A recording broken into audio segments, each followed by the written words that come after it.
She walked out before sunrise, and he didn't even look up from his phone. Yoon Seo-rin had returned to Seoul 3 days earlier with one goal, and she'd already achieved it.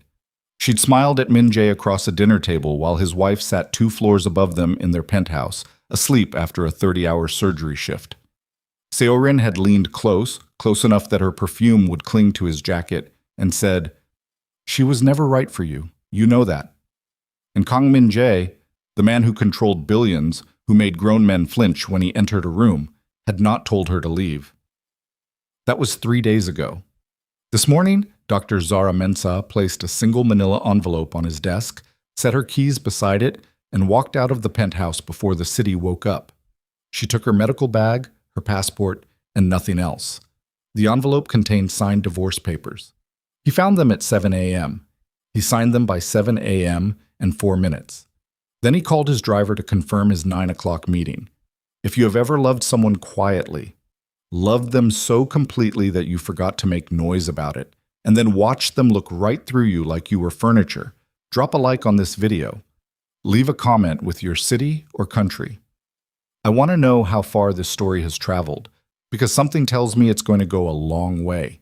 Subscribe to this channel and stay with me until the very end, because what Kang Min Jae doesn't know yet, what he is about to spend the rest of this story learning, is going to break something open in your chest. I promise you that. The penthouse was 52 floors above Seoul. On a clear morning, you could see the Han River from the master bedroom window. Zara had told him that once, early in their marriage, standing in her scrubs with a cup of tea going cold in her hand. She'd said it like it was a small gift she wanted to give him, just a quiet piece of beauty she'd noticed. Min Jae had nodded without looking up from his laptop. He couldn't have told you, 3 years later, whether the river was visible from that window. He'd never checked. The penthouse had 12 rooms. Zara occupied 3 of them in any meaningful way. The bedroom, the small study she'd converted into a reading room, and the kitchen, where she cooked on her days off. Not because she had to, but because it calmed her down after weeks of watching people's hearts stop and restart under her hands. She was a cardiothoracic surgeon. Her days were constructed around the distance between life and death, measured in millimeters and minutes. She came home, and she cooked jollof rice, and she was quiet about it. And Min Jae had found that quietness useful for 3 years without ever once asking what was underneath it. He was 35 years old. He ran the Hanul Syndicate, one of the most powerful criminal organizations in East Asia, through the polished front of Hanul Capital, a global investment firm with offices in 7 countries. He wore bespoke suits. He spoke in complete sentences that other men leaned forward to catch. He had never, in his adult life, been afraid of anything that didn't have a balance sheet attached to it. He was also, though he would not have used this word, lonely in the specific way that powerful men get lonely. Surrounded by people who needed things from him, dependent on his function, allergic to his actual self. Zara had been different in the beginning. Their marriage had been arranged by necessity, a strategic alliance brokered by mutual acquaintances, designed to stabilize a business relationship between Min Jae's expanding Korean interests and a significant West African trade corridor that Zara's family inadvertently controlled through inheritance. They'd met 4 times before the wedding. She'd been composed and precise and not particularly impressed by him, which he'd found either refreshing or annoying depending on his mood. She hadn't tried to charm him. She'd shaken his hand at their first meeting and said, "I'd like us to be honest with each other about what this is," and he'd respected that enough to agree. What it was supposed to be, a functional arrangement, separate lives, shared address, professional courtesy. What it had become, without his noticing, was something else entirely. He didn't notice because he was not looking. He was always looking somewhere else. Han Do-yoon arrived at the penthouse at 7:30 that morning, which was not unusual. Do-yoon was 38, Min Jae's longest-serving lieutenant and the only person in his organization permitted to walk through the front door without an appointment. He'd been with Min Jae since before Hanul Capital had a logo. He knew where the bodies were, sometimes literally. He rang the bell, which he never did. Min Jae answered in his dress shirt, jacket not yet on, the signed divorce papers sitting on the desk behind him in the open study. Do-yoon looked at him. Then he looked past him at the desk. She's gone, Min-jae said. It wasn't a question. Her car left the building at 4:52 this morning, Do-yoon said. She had one bag. Min-jae turned back into the apartment and Do-yoon followed, closing the door behind him. Min-jae picked up the divorce papers, tapped them against the desk to straighten the edges, and set them in the outgoing correspondence tray like they were quarterly reports. Get these to the legal team, he said. Do-yoon didn't move. He stood in the doorway of the study and looked at the tray. Min-jae see. The 9 o'clock is still on? It is. Then we have, he checked his watch, 90 minutes. She took nothing, Do-yoon said. You understand that. She left the jewelry, the cards, the car, everything with your name attached to it. I'm aware of what she left. I'm not sure you are. Min-jae looked at him then, really looked. Do-yoon had a particular face for when he was about to say something that would not be well received, very still, eyes slightly narrowed, jaw set like he was already bracing for the response. He had that face now. Say what you're going to say, Min-jae said. Not this morning, Do-yoon said, but soon. He picked up the divorce papers from the tray without permission. Min-jae watched him do it and didn't say anything. Do-yoon folded them and put them inside his jacket. Then he straightened up and his face went back to its professional arrangement. Your jacket's on the chair, he said. The car is downstairs. Min-jae put on his jacket. He rode down 52 floors in silence. He went to his 9 o'clock meeting and spoke clearly and made 3 decisions that would move approximately $40 million across 3 separate accounts. And he felt nothing strange about any of it until 3 hours later, when he reached for his left breast pocket out of habit and found it empty. Zara had always put a single antacid tablet in his left breast pocket on the morning she knew he had long meetings. She'd started doing it in the 2nd month of their marriage without explanation.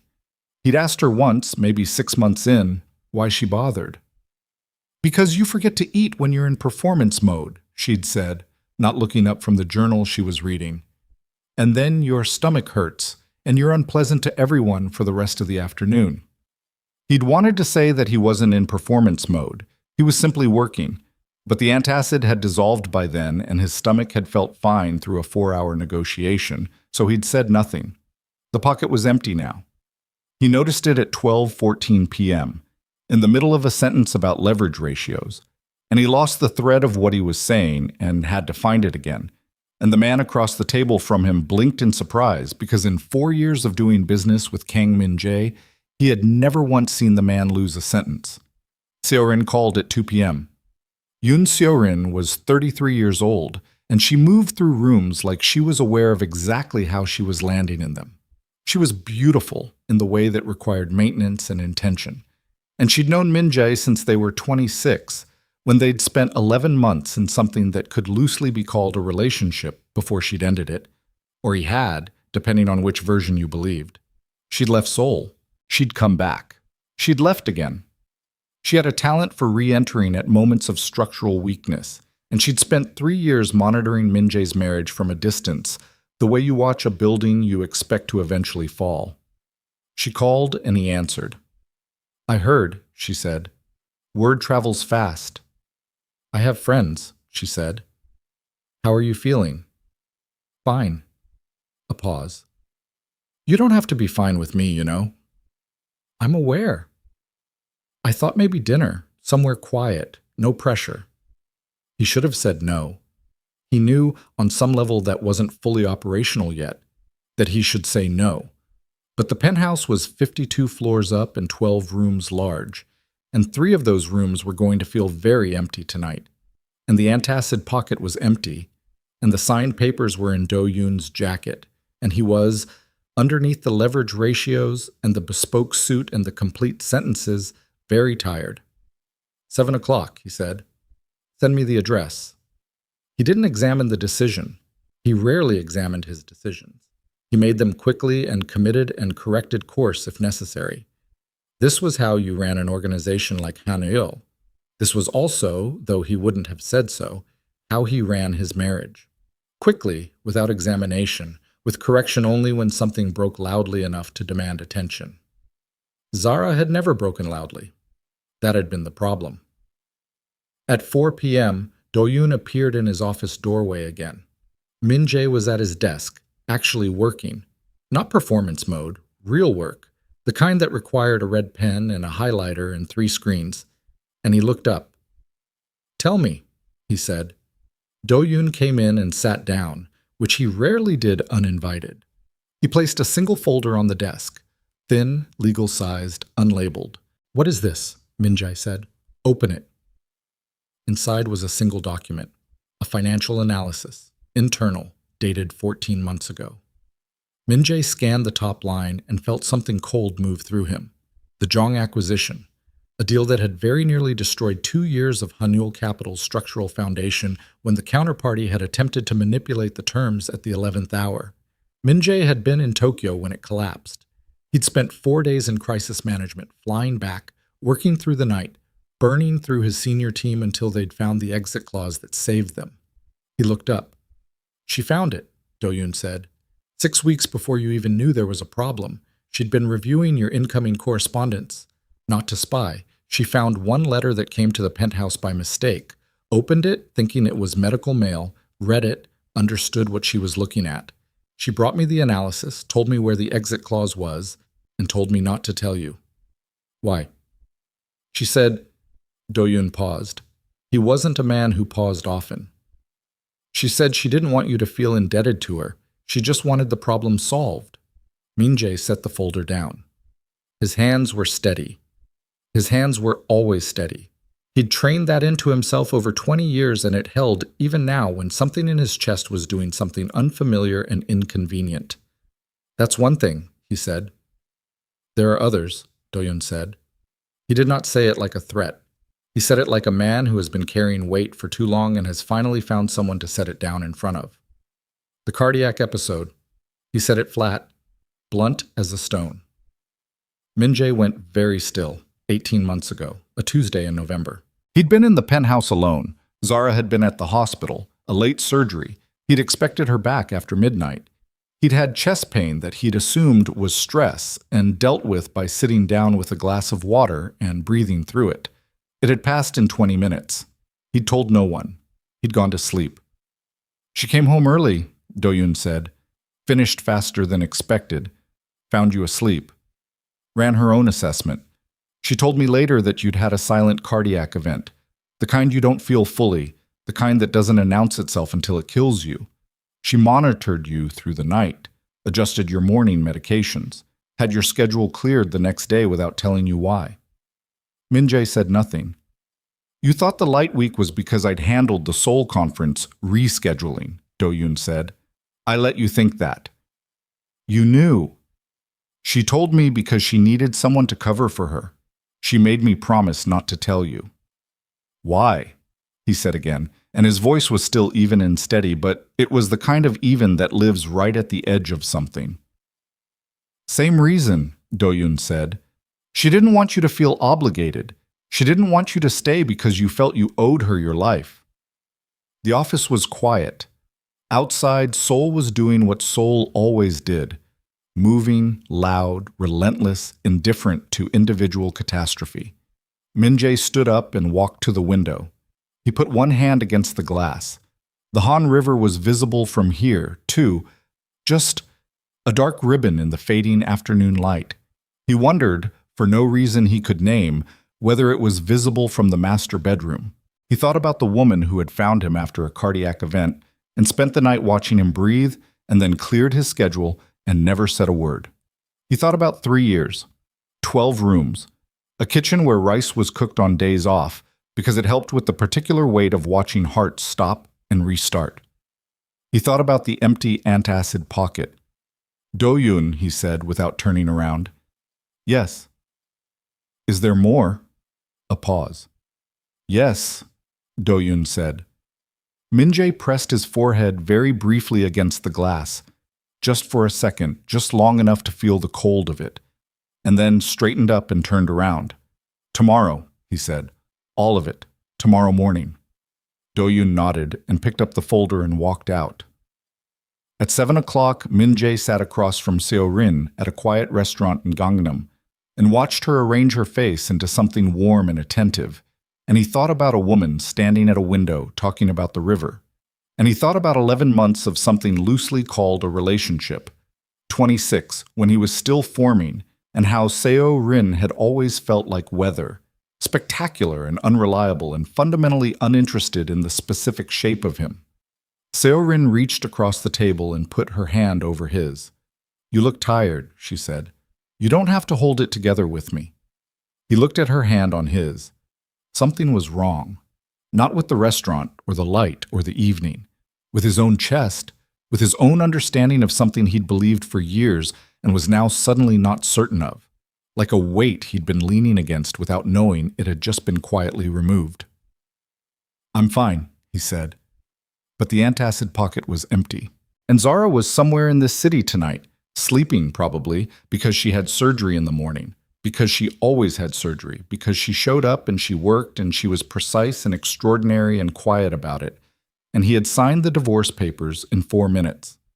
Seo Rin said something. He responded. The dinner continued. But somewhere, 52 floors up in an empty penthouse, 3 rooms held the absence of a woman who had saved his life, saved his empire, and walked out before sunrise without making a sound. And the man who had not noticed any of it sat in a restaurant in Gangnam, and for the first time in longer than he could remember, Kang Min-jae was not certain he had made the right decision. He was not certain at all. He didn't sleep. That wasn't unusual. Min-jae had run on fractured sleep for most of his adult life, had trained himself to function on 4 hours and black coffee and the specific adrenaline that comes from managing things most people don't know exist. But this was different. This wasn't the productive insomnia of a man solving problems. This was the other kind. The kind where you lie in the dark and the ceiling offers nothing and your own mind keeps pulling you back to the same 3 or 4 moments, turning them over, looking at the undersides. He was in the master bedroom. He hadn't meant to end up there. He'd intended to work, had sat down at his desk with the intention of finishing the quarterly projections, had lasted 40 minutes before he found himself standing in the bedroom doorway for no reason he could articulate. The room smelled faintly of her.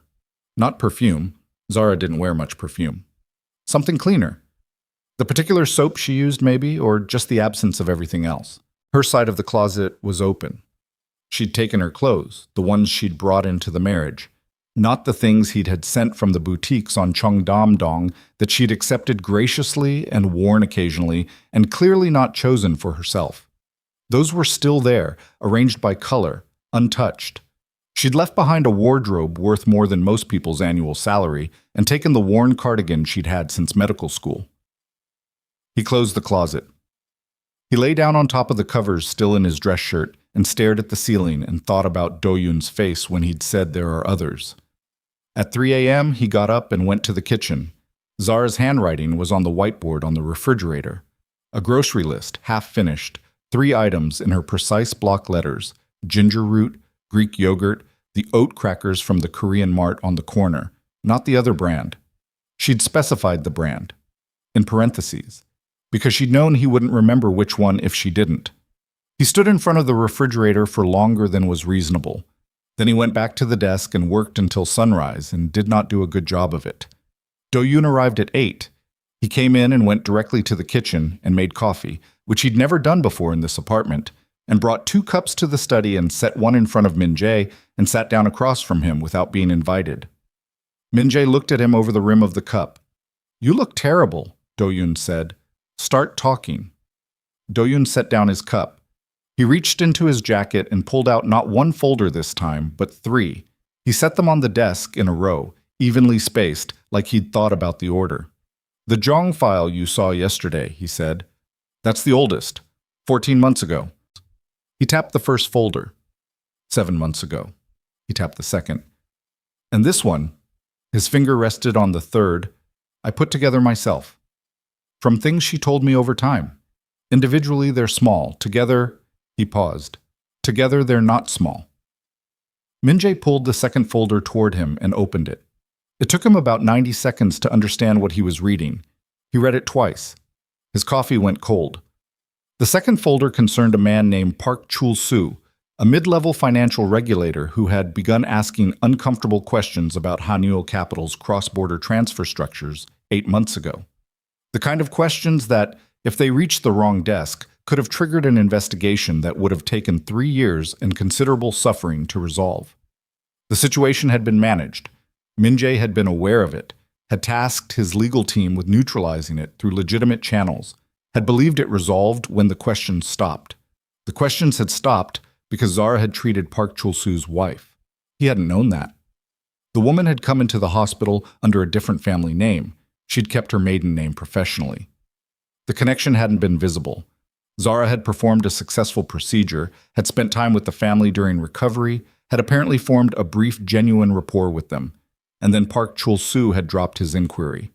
There was nothing illegal in what Zara had done. She'd treated a patient. She'd been kind to a family under stress. But she'd known who the woman's husband was. The folder contained a handwritten note in her script, a reminder to herself. PCS wife. Procedure. Thursday. Do not mention to M. She'd known, and she'd been professionally meticulous and personally warm, and the inquiry had evaporated. She had never mentioned it. Did she do it deliberately? Min-jae said. To protect the syndicate. Do-yoon was quiet for a moment. I think, he said carefully, she did it because she's a good surgeon, and the woman needed surgery. I think she also knew exactly who she was treating and handled it with intention. He paused. She didn't ask for anything from me when she told me. She said she thought I should know in case it became relevant. Then she never brought it up again. Min-jae closed the folder. His jaw was tight. He could feel it in his molars. That specific tension that lived in his back teeth when something was pulling at him that he didn't have the framework to process cleanly. The third one, he said. Drink your coffee first. Do-yoon. Min-jae-si. Drink the coffee. He drank the coffee. It was cold and he drank it anyway and set the cup down. Do-yoon opened the third folder himself and turned it around to face Min-jae. It wasn't a financial document. It was a medical file. Partial, the pieces Do-yoon would have been able to access, not the full record. But enough. Patient, Kang Min-jae. Date, November 14th. Assessment notes in Zara's handwriting, terse and clinical. The kind of notes a doctor makes when they're moving fast and need accuracy more than elegance. Silent anterior event, moderate. BP unstable on discovery, stabilized over 4 hours. No intervention possible without disclosure. Patient sleeping, monitoring. Below that, in smaller writing, almost an afterthought. He won't tell anyone. Need to adjust AM medications without him noticing. Talk to DY. Talk to Do-yoon. She'd written it like a reminder. Like the most natural thing in the world was to quietly reroute her husband's medications and coordinate with his lieutenant and save the man's life without waking him up. Min-jae looked at the date. November 14th. He knew that date. It was the night before the Busan deal, one of the biggest single transactions Hanoel had ever executed. He'd woken up the next morning feeling, he remembered now, oddly clear-headed. He'd assumed he'd slept well. He hadn't slept well. He'd had a cardiac event, and his wife had stayed awake next to him monitoring his blood pressure, and the next morning he'd gone to Busan and closed a 9-figure deal and come home, and she'd had dinner on the table, and he'd asked about her day with the specific half-attention of a man who expects the answer to be unremarkable. He couldn't remember what she'd said. He stood up abruptly, the chair scraped back. He walked to the window and stood with his back to Do-yoon and breathed through his nose slowly, the way he'd trained himself to do when something was threatening to come apart at the edges. Why, he said. He wasn't asking about any specific thing. The word was just the thing that came out. I've asked myself that, Do-yoon said behind him. I think... He stopped, started again. I think she loved you, and I think she'd already decided early on that you were not going to love her back in the way she needed, and she'd made peace with that, and so she just... Another stop. She just took care of you anyway, because that's who she is. Min-jae's forehead dropped forward, not to the glass this time. He caught himself, straightened. She should have told me. She should have, Do-yoon agreed. Yes. I would have... What? Do-yoon said, and his voice was not unkind, but it was direct. What would you have done, Min-jae-si? When's the last time you asked her how her day went and actually listened to the answer? The window offered nothing useful in response. I'm not your enemy here, Do-yoon said. But I've watched this marriage for 3 years, and I watched her disappear inside it 1 centimeter at a time, and I kept my mouth shut because it wasn't my place and because she asked me to. She doesn't have to ask me anymore. Min-jae turned around. Do-yoon met his eyes and didn't flinch. He was one of about 4 people on the planet who could do that, and right now Min-jae was glad for it, because he needed someone to not flinch. "Where is she?" Min-jae said. "Seoul General. She had a surgery at 6 this morning. She's probably in her second one by now." "I need to—" "No." Do-yoon said it quickly, flat. "Not today, not like this. You don't get to walk into her hospital with your chest ripped open and make it about your feelings, not when she's in the middle of a shift. That's not how this works." Min-jae looked at him, a long beat. "You're telling me what to do." "I'm telling you what not to do," Do-yoon said. "There's a difference, and you know I'm right." He was right. Min-jae knew it and hated it in the specific way you hate the people who are right at the moments you most want to act. He sat back down. "What else do I not know?" he said. Do-yoon hesitated. And that hesitation, from a man who did not hesitate, landed in the room like a dropped weight. "Tell me," Min-jae said. "There's a patient," Do-yoon said slowly. "Admitted to Seoul General 11 months ago. Emergency cardiac surgery, non-elective. The patient came in under the name Kim Sung-ho. That's not his real name." Min-jae waited. "His real name is Kang Byung-soo, but—" The room went very quiet. Kang Byung-soo was Min-jae's father's name. His father had died. That was the fact Min-jae had lived with since he was 7 years old. The specific fact that had shaped everything downstream of it, the absence that had calcified into something hard and load-bearing in the architecture of who he was. His father had died when he was 7. A car accident. He'd been told this by his mother, who did not lie, and confirmed by records, and he had never had reason to question it. He looked at Do-yoon, and his face had gone completely expressionless, which meant the opposite of what it would have meant on anyone else. "Explain that," he said. Very quiet.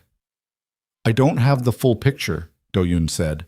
"I found this 2 days ago, when I started going through everything. I'd never looked this deep before. What I have is the patient Kim Sung-ho was admitted with a critical cardiac condition. Zara performed the surgery. He survived." He paused. "And I found a note in her personal calendar. Encrypted, she used her own shorthand. I had someone translate it. From 3 months after the surgery, it says KBS. Confirmed ID. Wait, not now. M, not ready." The silence lasted a long time. "She knew," Min-jae said. "She appears to have known. And she didn't tell me." "She didn't tell you." Min-jae pressed both palms flat on the desk. He looked at his hands. They were steady. He hated that they were steady right now. He wanted them to shake. Wanted some external proof of what was happening inside him. But his hands had been trained too well, and they just lay there flat and calm and useless. "Why?" he said. "The note says M not ready. That's my reading of it." Do-yoon's voice was careful. "I think she was waiting for the right time. I think she watched your marriage collapse and decided she couldn't drop something that size into the middle of it, that it would look like she was using it, using him, to keep you. And she didn't want that." Min-jae stood up. He walked out of the study without a word, down the hall, into the kitchen. He stood at the sink and ran cold water and put both wrists under it and stood there for a long time. His father might be alive. His wife had known. His wife had saved his father's life. His wife had walked out before sunrise yesterday morning, and he had signed the papers in 4 minutes. He turned off the water and dried his hands and walked back to the study. Do-yoon hadn't moved. "Yoon Seo-rin," Min-jae said. Something shifted in Do-yoon's face. Subtle. If you didn't know him, you'd miss it. "What about her?" he said. "Why did she come back now?" Min-jae said. "Specifically now, 3 days before Zara filed the papers. Think about that timing." Do-yoon was quiet. "She knew," Min-jae said. "She knew Zara was close to leaving. How did she know that?" "I don't know yet. Find out today." "I've already started," Do-yoon said. "And the intelligence leak," Min-jae said. 4 years ago. The one that forced the arranged marriage in the first place. The security breach in the Seoul office. We never fully traced the source. Do-yoon's expression changed again. This time it was not subtle. What did you find? Min-jae said. I haven't confirmed it yet. I need 48 hours. Do-yoon. I don't want to tell you until I'm certain, Do-yoon said. His voice had gone careful in a different way now. The careful of a man who understands the weight of what he's carrying and is not going to fumble it. Because, if I'm right, this changes everything. Not just about the marriage, about the last 4 years. Min-jae studied him. 48 hours, he said. 48 hours, Do-yoon confirmed. He picked up the 3 folders and stood. At the door he stopped without turning. She has a follow-up appointment this week, he said. Not at Seoul General, a private clinic in Mapo. I only know because I was cross-checking her schedule for a different reason. He paused. It's with a cardiac specialist. Min-jae said nothing. She's not sick, Do-yoon said, the way a man says something he's not completely sure of but needs to believe. It's probably routine. She's a heart surgeon. She monitors herself. It's standard. You don't know that. No, Do-yoon said. I don't know that. He left. Min-jae sat in the empty study for a long time. Outside, Seoul moved. It always moved. It was one of the things he'd always relied on, the city's indifference to individual collapse, the way it kept turning regardless. He'd found that comforting for years. He didn't find it comforting today. At noon, Seorin texted, "Last night was nice? Dinner again this week?" He looked at the message. He thought about last night, about her hand over his across the table, about the careful warmth of it, the performance of ease. He thought about timing. He thought about how she'd shown up 3 days before the papers. He didn't respond. At 3 p.m., his phone rang. Not Seorin, one of his outer circle, a man named Tae, who handled information brokerage in the lower tiers of the syndicate. Min-jae almost let it go to voicemail. He didn't. There's a woman asking questions, Tae said without preamble, about Dr. Mensah, specifically about her movements over the last year, her hospital schedule, her private appointments, whether she'd had any contact with a man named Kim Sung-ho. Min-jae went very still. Who's asking? He said. That's the part you're not going to like, Tae said. The inquiry came through a cutout, but the cutout connects back to an account that's been associated with Yoon Seo-rin's private operations for about 2 years. The line was quiet. When did the inquiry start? Min-jae said.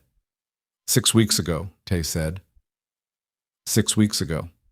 Zara had still been here 6 weeks ago. She'd still been sleeping in the master bedroom, still writing grocery lists on the whiteboard, still putting antacid tablets in his left breast pocket. And someone connected to Seo-rin had already been digging into her private appointments, looking for the man named Kim Sung-ho, looking for his father. Thank you, Min-jae said. He ended the call. His hands were still steady. He looked at them. He thought about 7 years old in a car accident and a mother who did not lie. And he thought about a woman who had performed surgery on a man under a false name and kept the secret for 11 months because she was waiting for the right time and then run out of time entirely. He thought about Seo-rin's hand over his across the table, and he thought about the word cutout, and he thought about how a leak 4 years ago had forced an arranged marriage that should never have had to be arranged. And something cold and clean and very specific settled into the center of his chest like a blade finding its place between ribs. He picked up his phone and called Do-yoon. Move your timeline up, he said when Do-yoon answered. I don't need 48 hours. Tell me what you know right now. A pause. You're sure, Do-yoon said. I'm sure. Another pause, longer, then, get in the car. There's someone you need to talk to in person. Someone who's been waiting to talk to you for 11 months. A breath. His name is Kang Byung-soo, and he's been living in Mapo, and he already knows who you are. Min-jae stood up. He knows, he said. He's known since the surgery, Do-yoon said. She told him. She had to. He was conscious. He recognized her name when she introduced herself. He knew she was your wife. She made him promise to wait until she said it was time. Another pause, quiet and heavy. He's been waiting. Min-jae walked to the entryway and picked up his jacket. There's one more thing, Do-yoon said. The Mapo clinic appointment. I ran it down. Min-jae stopped moving. It's not routine, Do-yoon said. The apartment was very quiet. Outside, Seoul turned and turned and turned. How bad? Min-jae said. Early stage, Do-yoon said. Treatable. But it's real. She's been managing it for 7 months. 7 months. She'd been managing a heart condition for 7 months. She was a cardiothoracic surgeon. She knew exactly what she had, exactly what it meant, exactly what it could become if she wasn't careful. She had spent 7 months navigating that alone, inside a marriage where the man she lived with hadn't noticed, and she had never once used it as leverage, never let it become a reason for him to stay, never let illness become the hand she played when the cards were running out. She'd just packed her one bag and left. Min-jae put on his jacket. I'm coming down, he said.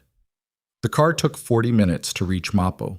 Min-jae sat in the back and did not look at his phone and did not speak to the driver and watched Seoul move past the windows in the specific way it moves when you are inside something that has not finished happening yet. The city flat and bright and indifferent, the Han River appearing briefly between buildings and then disappearing again. The ordinary afternoon continuing on all sides while something in the center of his chest sat very still and waited. Do-yoon was in the passenger seat. He hadn't said anything since the building. That was correct. There was nothing to say that would be useful, and Do-yoon understood the economy of silence better than most men Min-jae had ever met. They pulled up to a building on a quiet street in Mapo. Residential, unremarkable, the kind of building that exists in every district of Seoul without distinguishing itself. 4th floor. Do-yoon had been here before, clearly. He moved through the entrance without checking his phone, pressed the elevator button without hesitation. Min-jae followed. His heartbeat was regular. He could feel it, tracking it the way Zara must have tracked it that November night. Steady, reliable, deceptive. The elevator doors opened on 4. Do-yoon knocked on a door at the end of the hallway. 3 knocks, deliberate. A pause. Then the sound of movement inside. Then the door opened.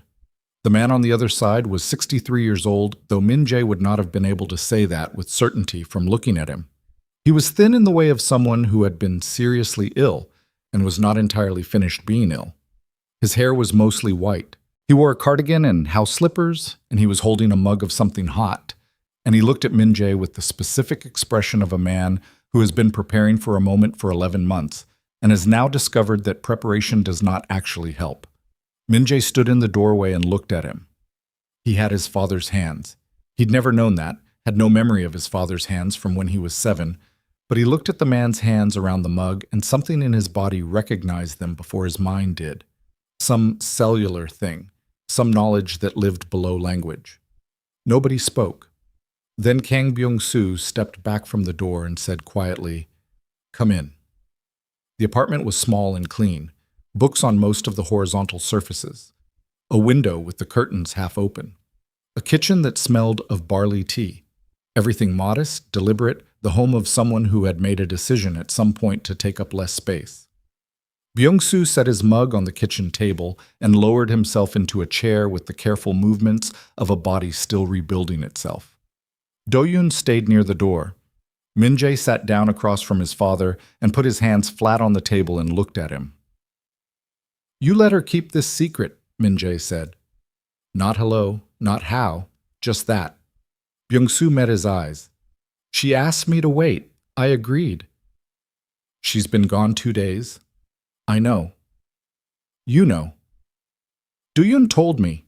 Byung-soo looked at his hands around the mug. "I was going to reach out. I didn't know how." "You've had 11 months, Min-jae said. "Yes." No deflection in it, just the word with its full weight. Min-jae breathed through his nose. In the room, the silence had texture. Not empty, loaded.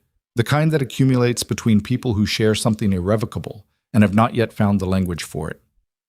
"You didn't die," Min-jae said. "No." "My mother told me you died." Byung-soo was quiet for a moment. "Your mother believed I died. I let her believe it." He looked up. "That was the worst decision of my life. Not one of them, the worst. I've had 30 years to understand exactly how bad it was. Then explain it, Min-jae said. Briefly, I was in debt, Byung-soo said. The kind you don't come back from. People I owed money to were not people who accepted payment plans. Your mother and you were the leverage. If I stayed, you were the leverage. He stopped, pressed his lips together. I staged the accident. I paid someone to file the report. I disappeared.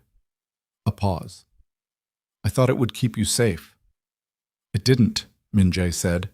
I know that now. I was 7, Min-jae said. His voice was flat. I was 7 years old. Byung-soo said nothing. There was nothing to say to that. Min-jae stood up. He walked to the window and stood with his back to the room and looked at the street below. Ordinary, pedestrians, a woman with a grocery bag, a man on a bicycle, afternoon proceeding normally on all sides. He stood there long enough that his breathing evened out. Then he turned back. Zara found you, he said. I came into Seoul General in critical condition, Byung-soo said. I'd had a cardiac arrest in a taxi. I didn't have proper identification. I haven't used my real name in 30 years. I had a card in my wallet with a false name. They admitted me as Kim Sung-ho. A pause. She performed the surgery. Afterward, when I was conscious, she introduced herself. Dr. Mensa. Her Korean name badge also listed her legal name. He looked at Min-jae steadily. Kang Zara. Your family name. I recognized it. You told her. I asked her if she was your wife. She said yes. I told her who I was. He paused. She didn't react the way I expected. What did you expect? Shock, maybe anger. She was very calm. She sat down in the chair beside the bed, and she asked me questions. Medical questions first, then careful questions about my history, about what I'd known, what I didn't. She listened for a long time without interrupting. Byung-soo's voice was careful, precise. Then she said, I'm not going to tell my husband today. I need to think about when is right. She asked me to wait. And you agreed. She'd just saved my life, Byung-soo said simply. And she was... He stopped. She was the kind of person you trust. You can tell, sometimes, quickly.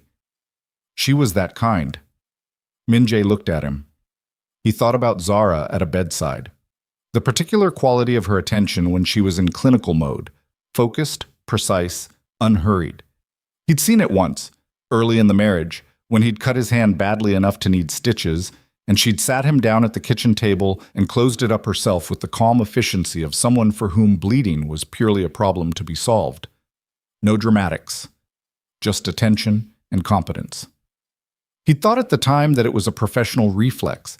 He understood now that it was simply who she was. Did she visit you? He said.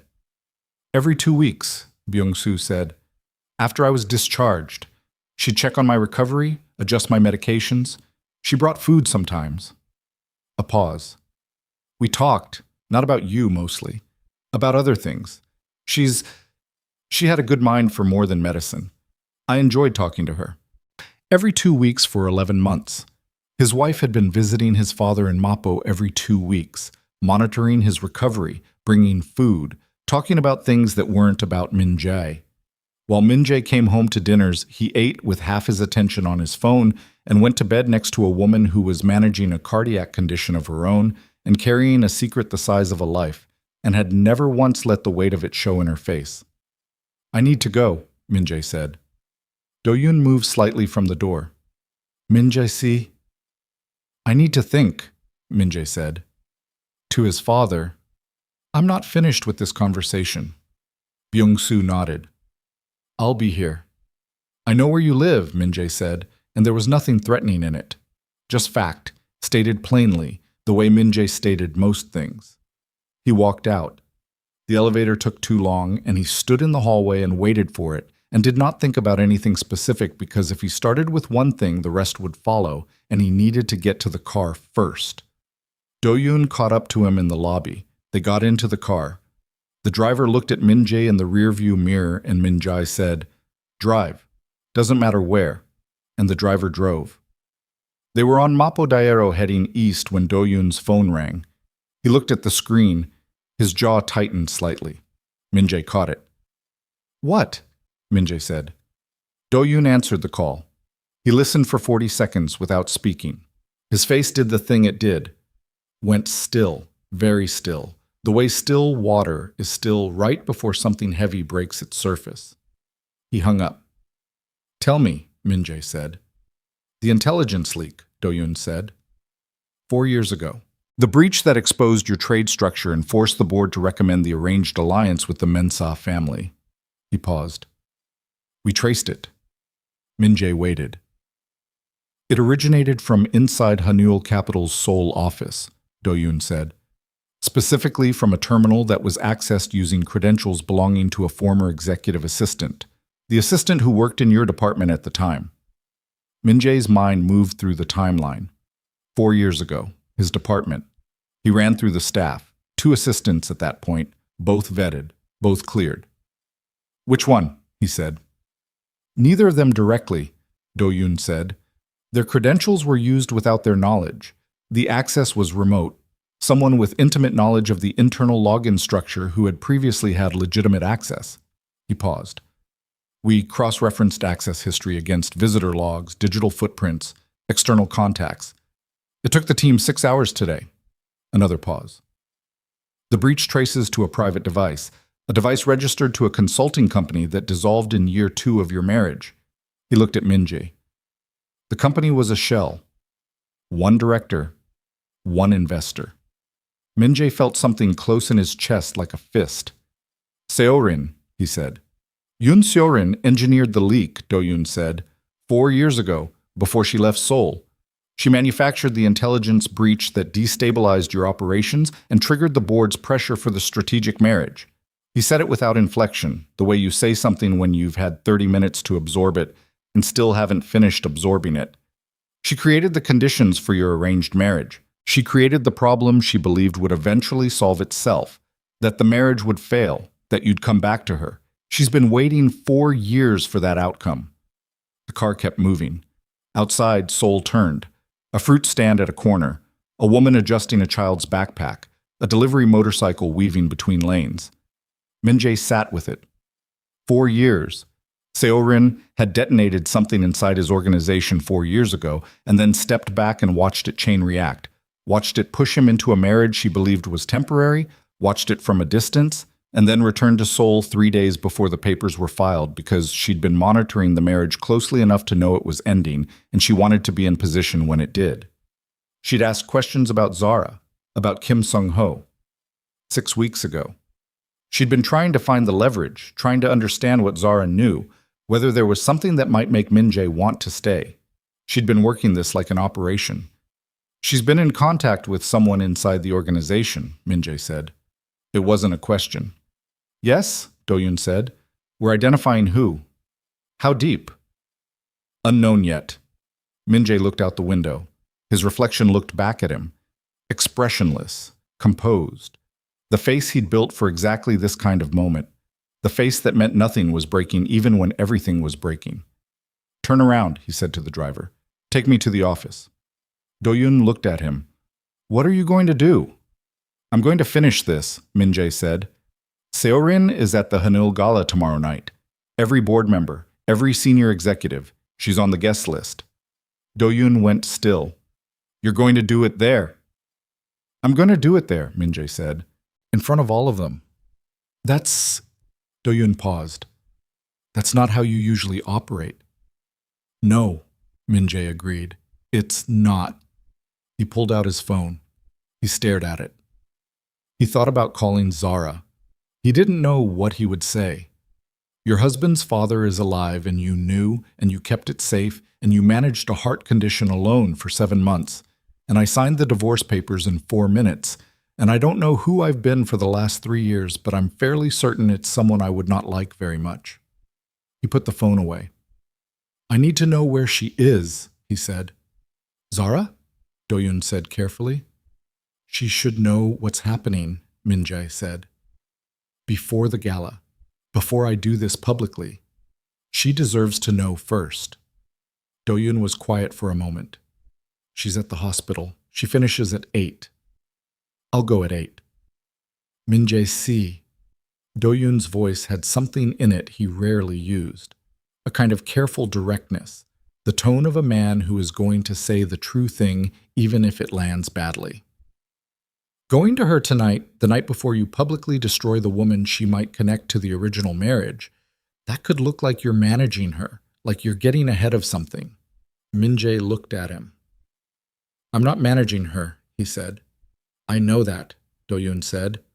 But she doesn't know what you know yet. And she's been here before, being the last to know things in her own marriage. So you need to think about how you approach this. The car moved through traffic. Min-jae thought about it. He thought about what it meant to be consistently the last person to know things in your own marriage. He thought about Zara learning, through whatever eventual channel, that the woman who had engineered the conditions of their marriage had been working against her from the beginning. He thought about the specific cruelty of that. Not cruelty that was aimed at Zara directly, but the worst kind. The kind where you're simply not considered, where you're just an obstacle in someone else's geometry. Text her, he said finally. Ask if she's free tonight. Don't explain. Let her decide. Do-yoon took out his phone. From my number, Min-jae said. She should know it's coming from me. He handed over his phone. Do-yoon typed, sent, handed it back. They drove in silence. Min-jae watched the city. He thought about Seo-rin at the restaurant, the warmth of her hand, the performance of ease. He thought about 4 years of patient waiting, a leak precisely timed and precisely sized, the architecture of manipulation. Not stupid, actually, not at all stupid. It had nearly worked. It had in fact worked for 4 years and might have gone on working indefinitely. He thought about what kind of person could do that.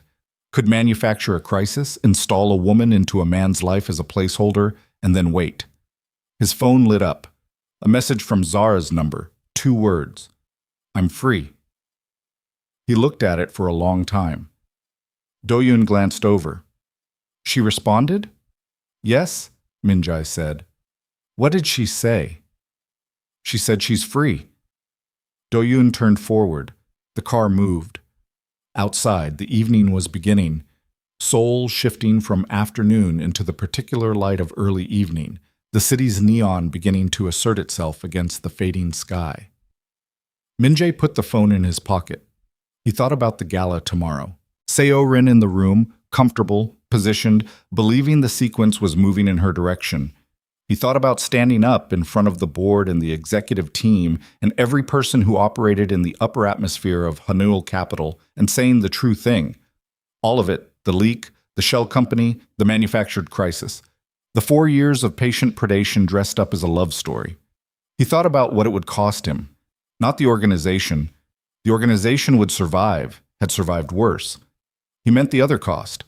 The cost of being, for the first time in longer than he could remember, the person in the room who is not the most powerful person in the room, because he was asking for something he had no right to ask for and had not earned and could not demand. He thought about what it would mean to walk into a hospital corridor at 8 o'clock tonight and stand in front of a woman who had saved his life, saved his father's life, saved his empire, and managed her own illness alone, and find the words for something that had no adequate words. He thought about the grocery list on the whiteboard, the oat crackers from the Korean mart on the corner, not the other brand. He pressed his back teeth together. At 7:45 p.m., the car pulled up outside Seoul General. Min-jae told the driver to park and wait. He got out. The evening air was cool. The hospital entrance lit up against the dark, people moving in and out. Ordinary evening traffic, a place that ran without stopping, that absorbed catastrophe and loss and unlikely survival with equal bureaucratic efficiency. He stood on the pavement and looked at the entrance for a moment. Do-yoon had stayed in the car. This part was not Do-yoon's. Min-jae went inside. The surgical floor was on the 6th level. He took the elevator. The doors opened onto a corridor that smelled of disinfectant and climate-controlled air, the specific antiseptic quiet of a hospital after the peak of the day. Still active, never silent, but with its nighttime rhythms beginning. He saw her before she saw him. She was at the nurse's station at the end of the corridor, writing in a chart, still in her scrubs. Her hair was up. She was doing the thing she did when she was finishing a long shift. Her posture had a particular quality of managed exhaustion.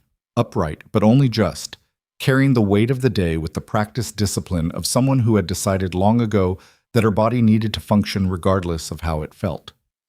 She looked up, saw him. For a moment, she went completely still. Then she closed the chart and handed it to the nurse beside her and walked toward him down the corridor.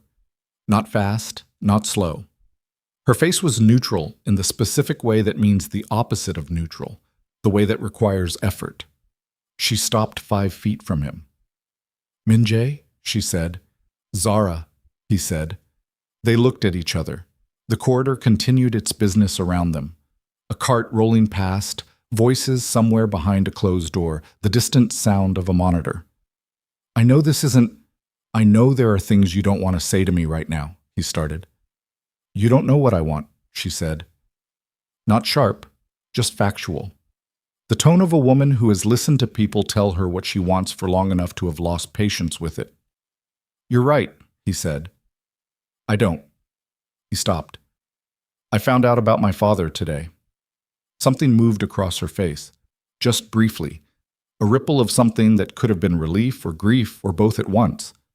"How?" she said. "Do-yun," he said. He'd been investigating, connecting things. She was quiet for a moment. Her hands were at her sides. He could see them, the surgeon's hands, precise and still, slightly chapped at the knuckles from surgical gloves. "I was going to tell you," she said. "I need you to know that." "I know," he said. "I wasn't keeping it from you to—" "I know why you kept it," he said. "Do-yun explained your note. Not ready. I understood." She looked at him steadily. Her eyes were very dark in the corridor light, and they were not giving him anything he hadn't put there himself. "Why are you here tonight?" she said. He thought about the 40-minute drive in his father's hands and the grocery list whiteboard in November 14th, and the antacid pocket in Seo-rin's hand across the restaurant table in the intelligence leak, and the shell company and 4 years of patient predation. "Because tomorrow I'm going to do something in front of your board, and I wanted you to hear it from me first," he said. Her expression shifted. "Careful." "What are you going to do?" "I'm going to expose Yoon Seo-rin," he said. "In front of every senior member of Hanul.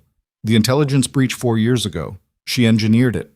The leak that created the conditions for our arranged marriage. She manufactured it. She's been watching and waiting for 4 years for the marriage to fail so she could step back in." Zara's face went very still. "She was asking questions about you," Min-jae continued. "About Kim Sung-ho. 6 weeks ago. She was trying to find out what you knew and whether it was leverage she needed to account for." The stillness in Zara's face had moved into something harder. "She knew about your father," Zara said slowly. "She was looking," Min-jae said. "I don't know what she found. If she found the connection—" Zara stopped. Her jaw tightened. "Then she would have used it," Min-jae said. "Yes." The corridor was quiet around them. A nurse passed without looking at them. Somewhere a door closed. Zara looked at the floor for a moment, just a moment, then back up. "You're going to destroy her career," she said. Not a question. "Yes," he said. "And what does that fix?" she said.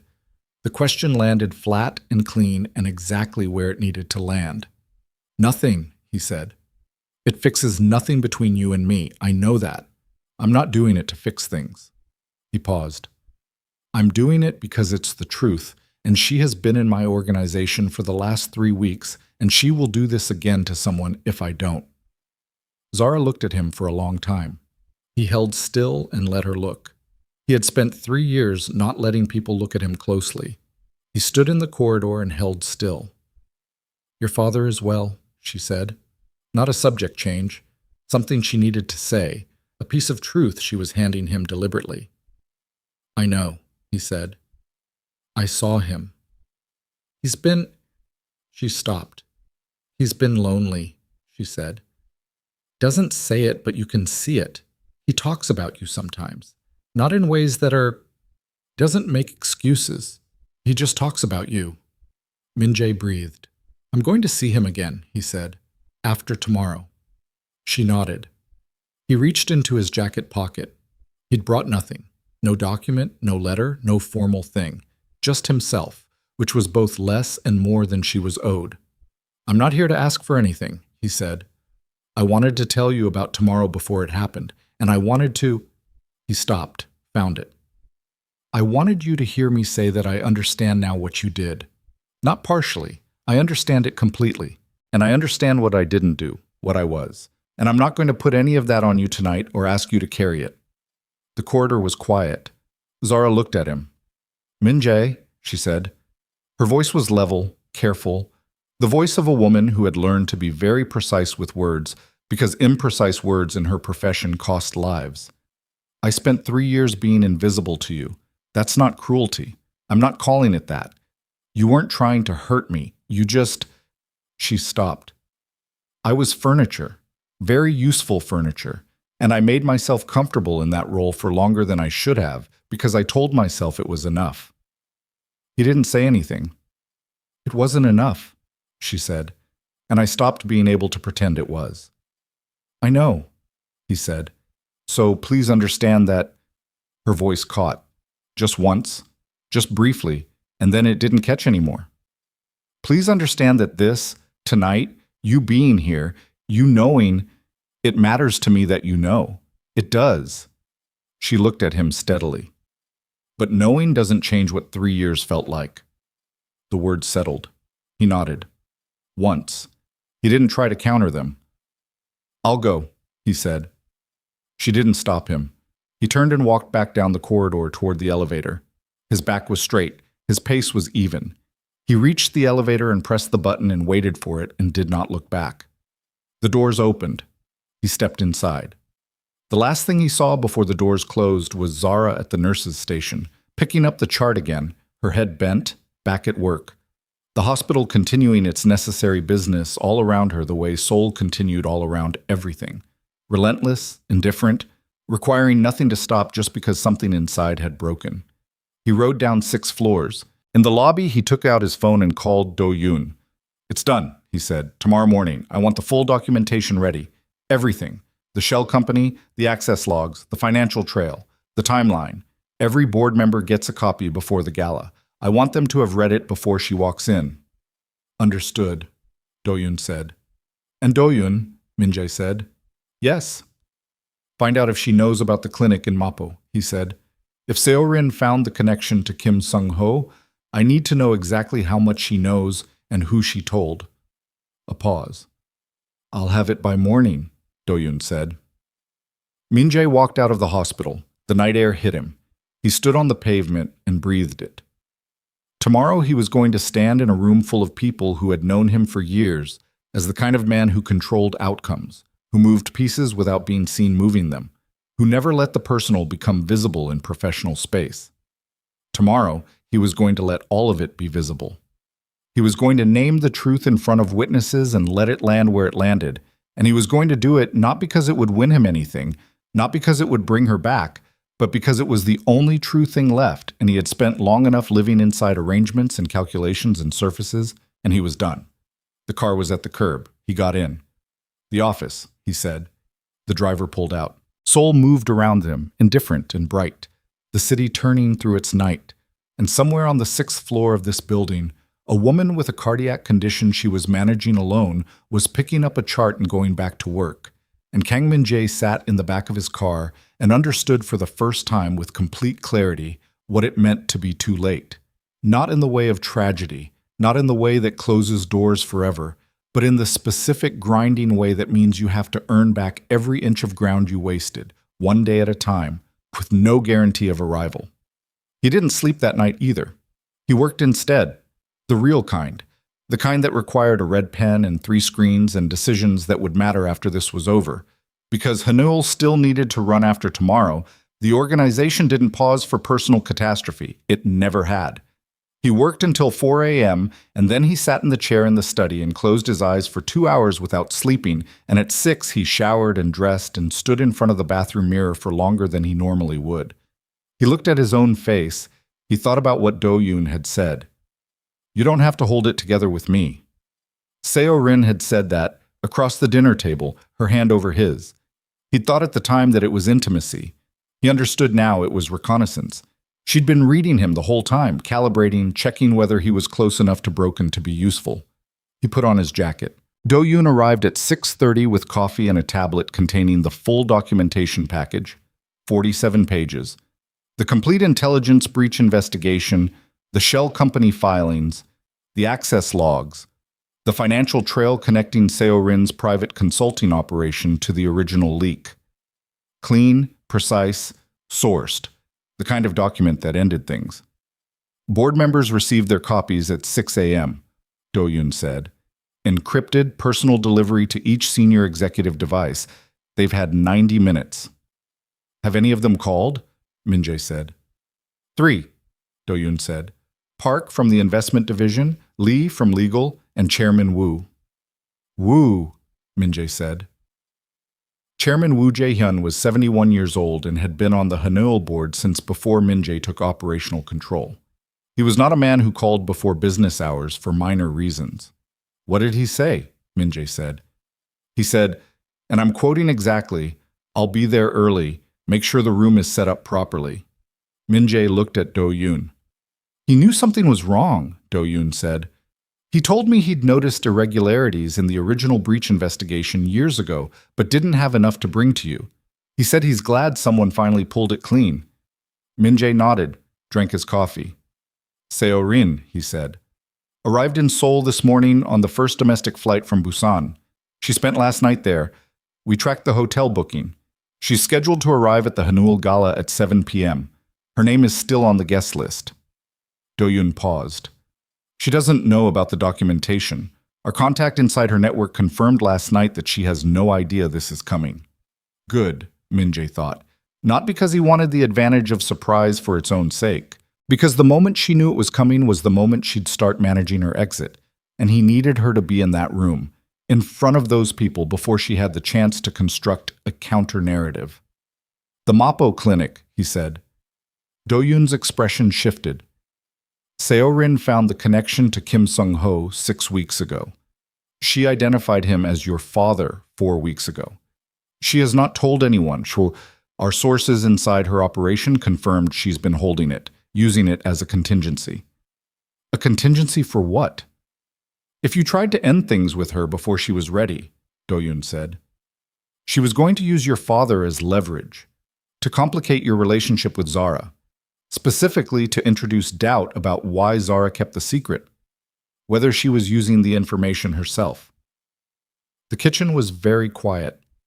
She was going to tell you that Zara knew about your father and said nothing, Min-jae said slowly, and frame it as betrayal. Yes, Do-yoon said. He thought about that. He thought about the specific elegance of it. Not crude leverage, not a direct threat, just a carefully placed piece of information designed to corrupt something, to make him look at Zara's silence and see manipulation instead of protection. It would have worked, he realized. 6 days ago, it would have worked. Does Zara know Seo-rin found the connection? He said. Not yet. She needs to know before tonight, Min-jae said.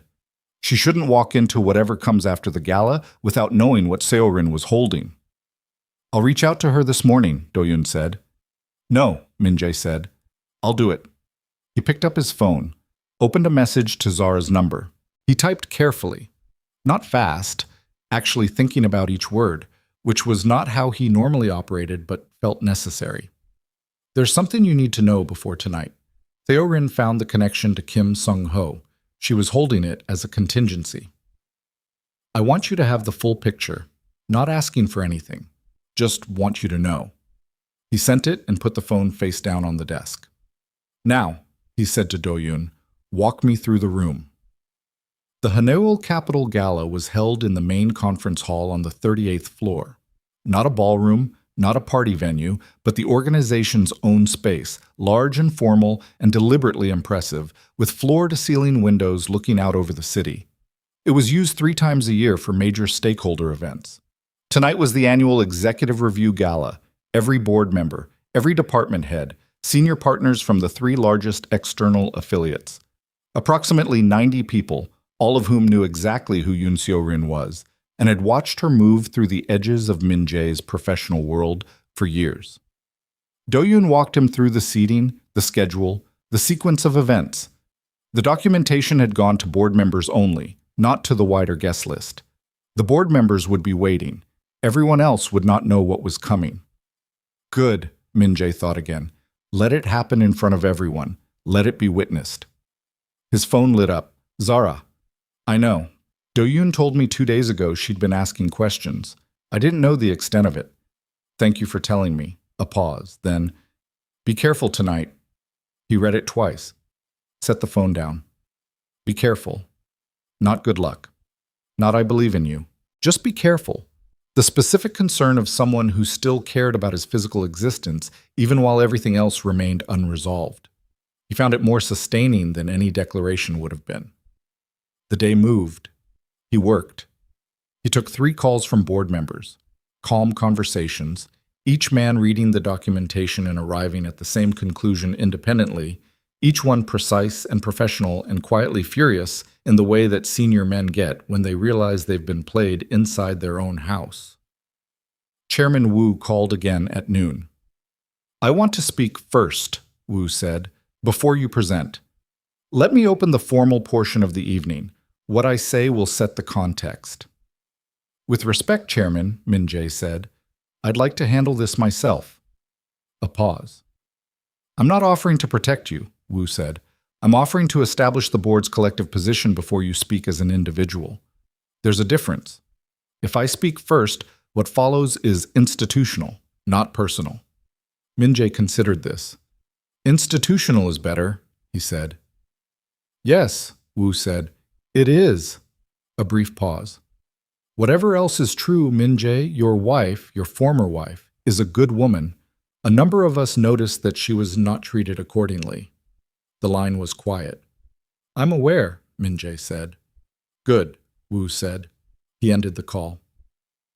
At 4 in the afternoon, Do-yoon came back to the office with a different kind of expression on his face.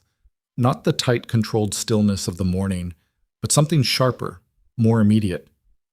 What? Min-jae said. Seorin moved up her timeline, Do-yoon said. She's arriving at 6, not 7. And she's bringing someone, a media contact, someone from a financial news outlet. Min-jae felt it land. She's going to try to get ahead of something. She doesn't know about the documentation, Do-yoon said, but she's smart, and she came in on the early flight and she spent the day preparing. I think she's planning to announce something tonight. Make a public play. What kind of play? My best read, Do-yoon said, is that she's going to use your father. She's going to frame it as a revelation. Position herself as the person who uncovered a deception inside your own household. Make herself the truth teller. He paused. She'd be destroying Zara publicly, in front of the organization, in front of a journalist. The office went cold. Min-jae stood up. Move the start time, he said. Everything begins at 6:30. I want the board seated and the formal session opened before Seorin has the chance to set up whatever she's planning. That's 30 minutes less. I know, do it. Do-yoon was already on his phone. Min-jae walked to the window. He looked out at Seoul. 38 floors down, the city in the mid-afternoon light, the Han River a dark line in the distance. He thought about Seorin on an early flight, sitting in her seat with her plan arranged in her mind, moving her pieces. Patient and certain. He thought about 4 years.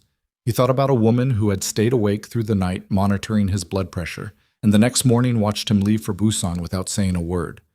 He turned around. I need you to call Zara, he said. Min-jae see.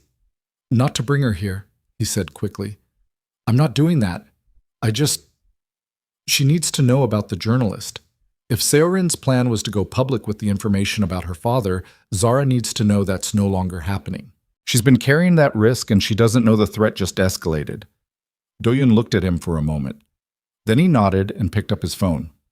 Min-jae went back to his desk and read through the 47 pages one final time.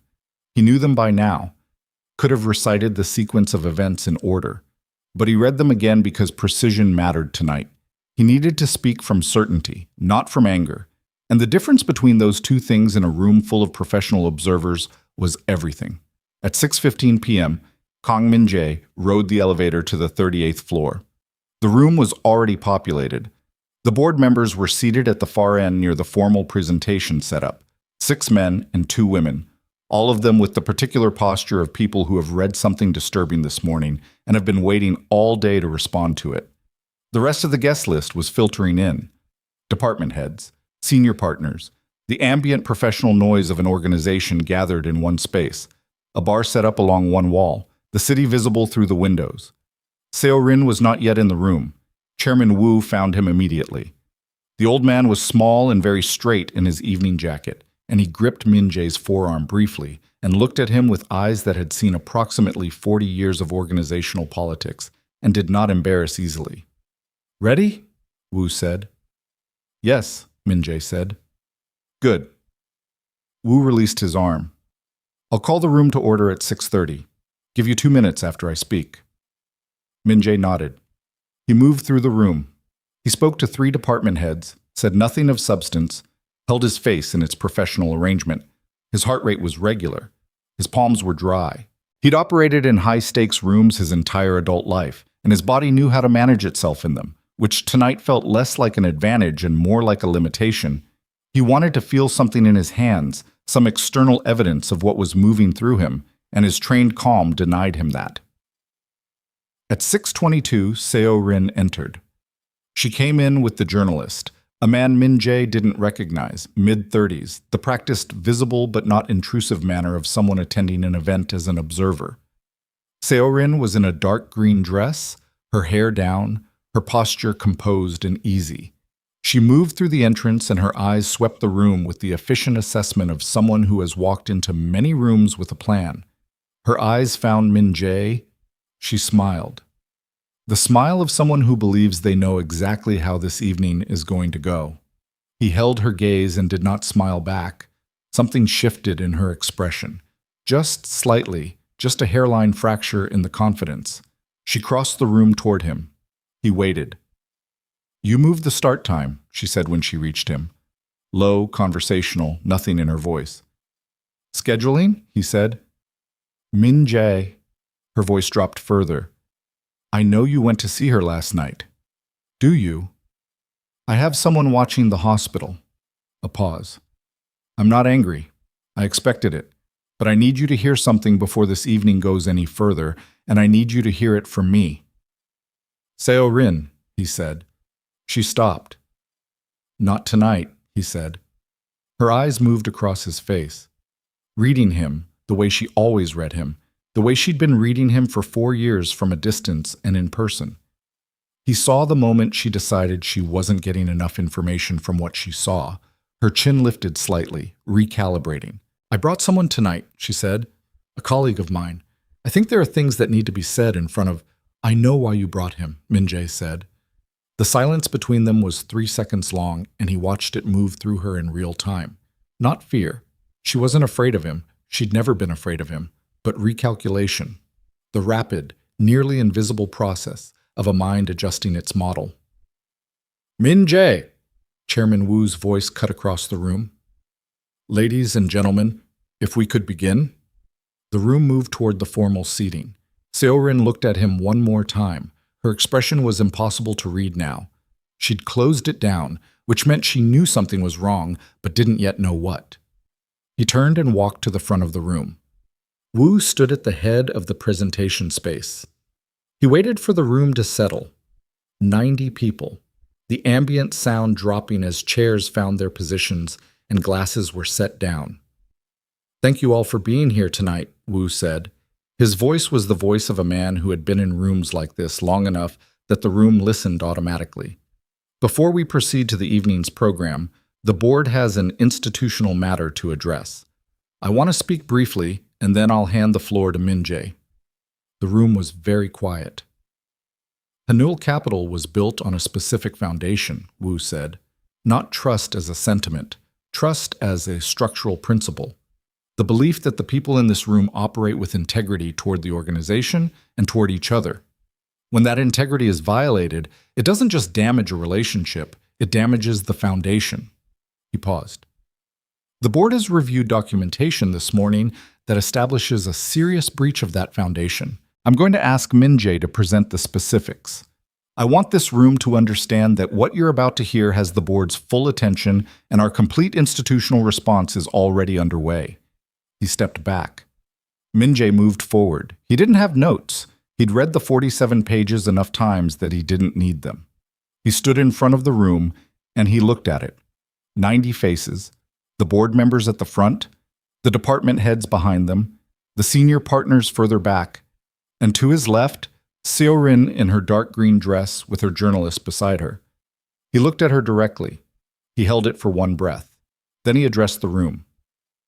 4 years ago, he said, someone inside this organization's trust circle deliberately engineered an intelligence breach.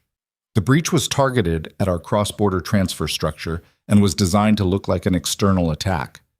It succeeded in destabilizing our operational standing and created the conditions for a significant reorganization of our strategic alliances. He paused. The reorganization included a series of personal decisions I made on the basis of what I believed was a genuine external threat. I made those decisions. I don't transfer responsibility for them, but I made them inside a manufactured reality. The room was absolutely quiet.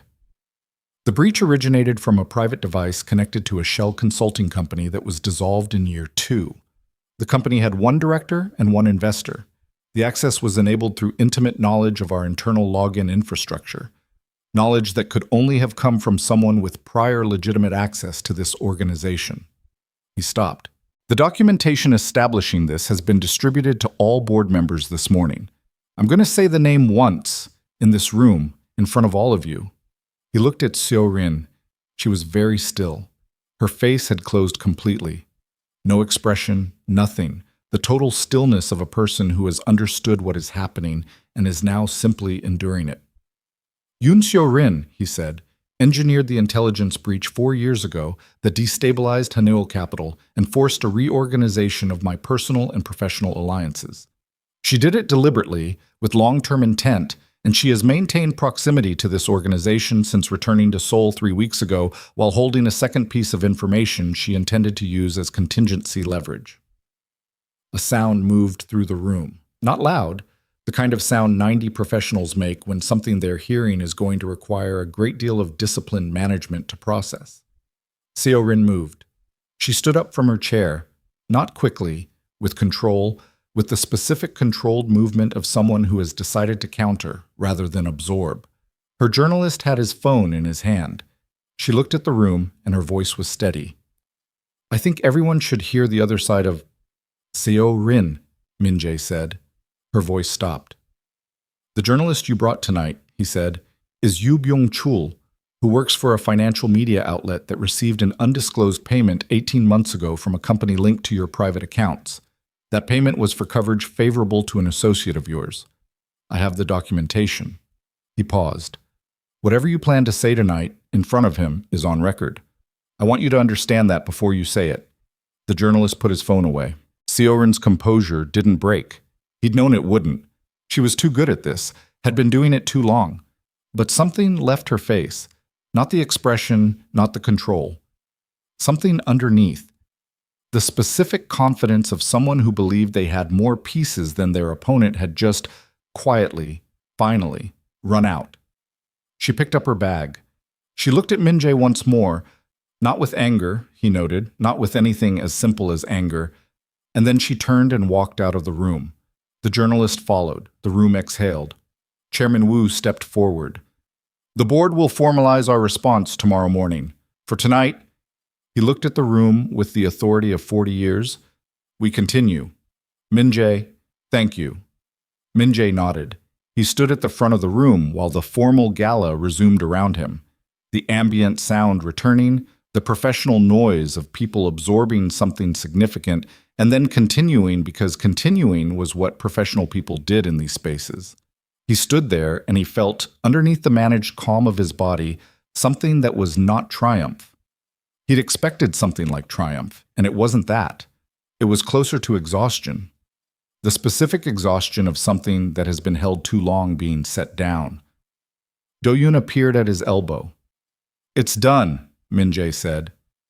It's done, Do-yoon confirmed. He paused. She's going to fight this. I know, Min-jae said. Let her. The documentation is complete.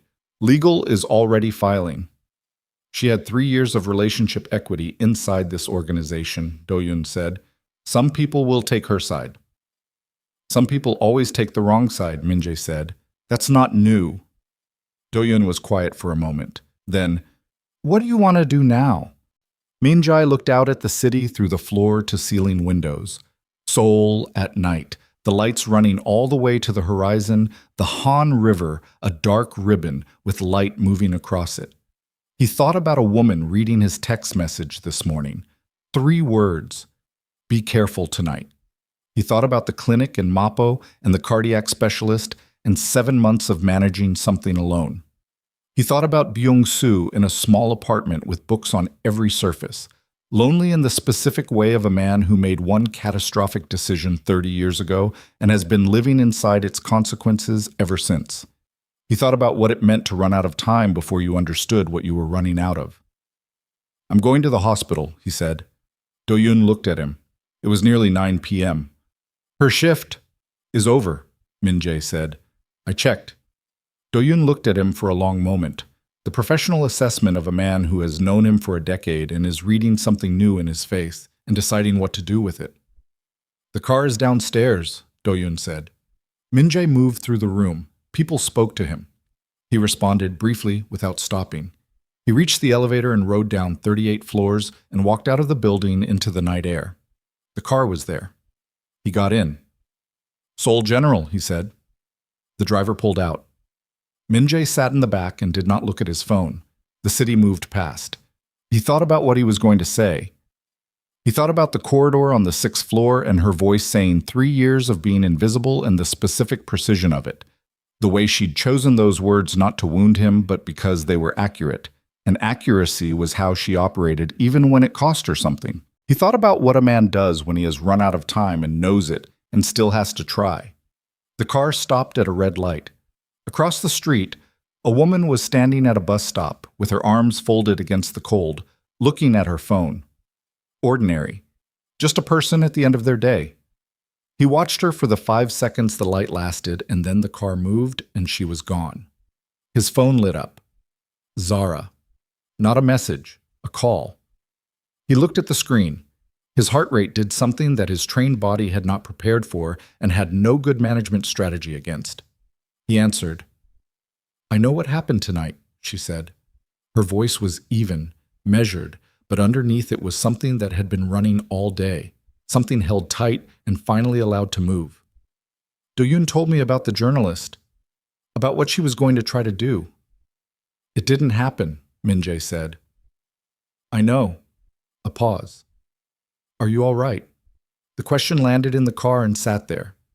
He was in a moving vehicle heading toward her hospital on a cold Seoul night, and the woman on the other end of the line was asking him if he was all right after he had just publicly dismantled the woman who had engineered the conditions of their marriage. And he did not know what to do with the fact that her first question was whether he was all right, and not whether this changed anything, not what he was expecting from her, just the plain human concern of a person. For another person they have not stopped caring about despite 3 years of being invisible. No, he said. A brief silence. Where are you? She said. On my way to you, Among, he said. If that's... He stopped. Started again. I should have asked. Another silence. Longer. The cafe across from the main entrance, she said. I'm already here. I've been here for an hour. A pause. I didn't know if you'd call. He looked out the window. The hospital was 2 minutes away, its lights visible already above the roofline of the surrounding buildings, the specific brightness of a place that did not go dark. I'm 2 minutes out, he said. Okay, she said. She didn't hang up. He didn't hang up. They stayed on the line for the remaining 2 minutes without speaking. The call opened between them, the sound of the car moving through the city, and somewhere on the other end of the line, the ambient sound of a cafe. Small sounds, the ordinary acoustic texture of a place where people sat and waited. And he held the phone and listened to it, and it was the most connected he'd felt to another human being in longer than he could honestly remember. The car stopped. He got out. The cafe was directly across, its window lit, A few people inside, the ordinary refuge of a place that served coffee at any hour to people who needed somewhere to be between one thing and the next. Through the glass, he could see her. She was at a corner table, her coat still on, both hands around a cup, looking at the table. She hadn't seen him yet. He stood on the pavement on the other side of the street and looked at her for a moment. This woman who had spent 3 years taking care of a man who hadn't noticed, who had kept secrets that weren't hers to keep because the timing was never right, who was managing something in her own chest that scared him in a way that the gala and the board and Seorin and all of it together had not scared him. She looked up. Through the glass, across the street, their eyes found each other. He crossed. He pushed open the door of the cafe, and the warm air of the place met him. And he walked to her table, and she looked up at him. And he looked down at her, and neither of them said anything for a moment that lasted longer than it should have. Then she said, "Sit down, Min-jae," in the voice she used when she was past the point of performing anything.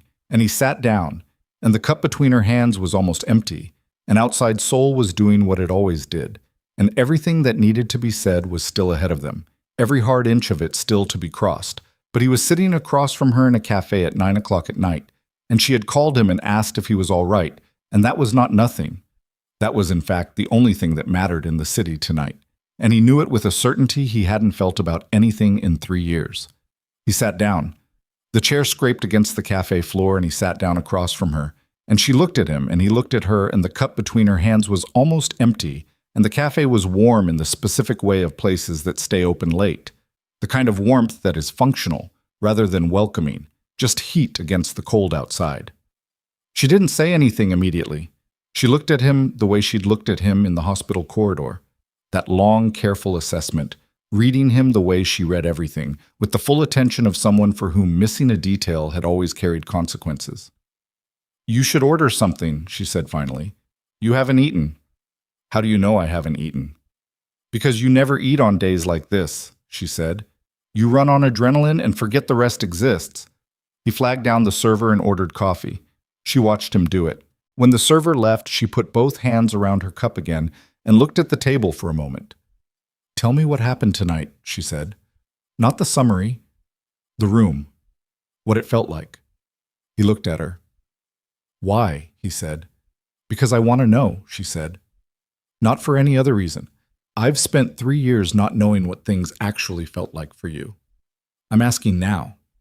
He thought about the room, the 90 faces, Chairman Wu's grip on his forearm, Seorin's expression when she understood what was happening. Not fear, not anger, that specific stillness of someone watching their architecture collapse. "Empty," he said. "Afterward. Not during. During it was just work, just the thing that needed doing. But after." He paused. "I thought it would feel like something resolved. It didn't."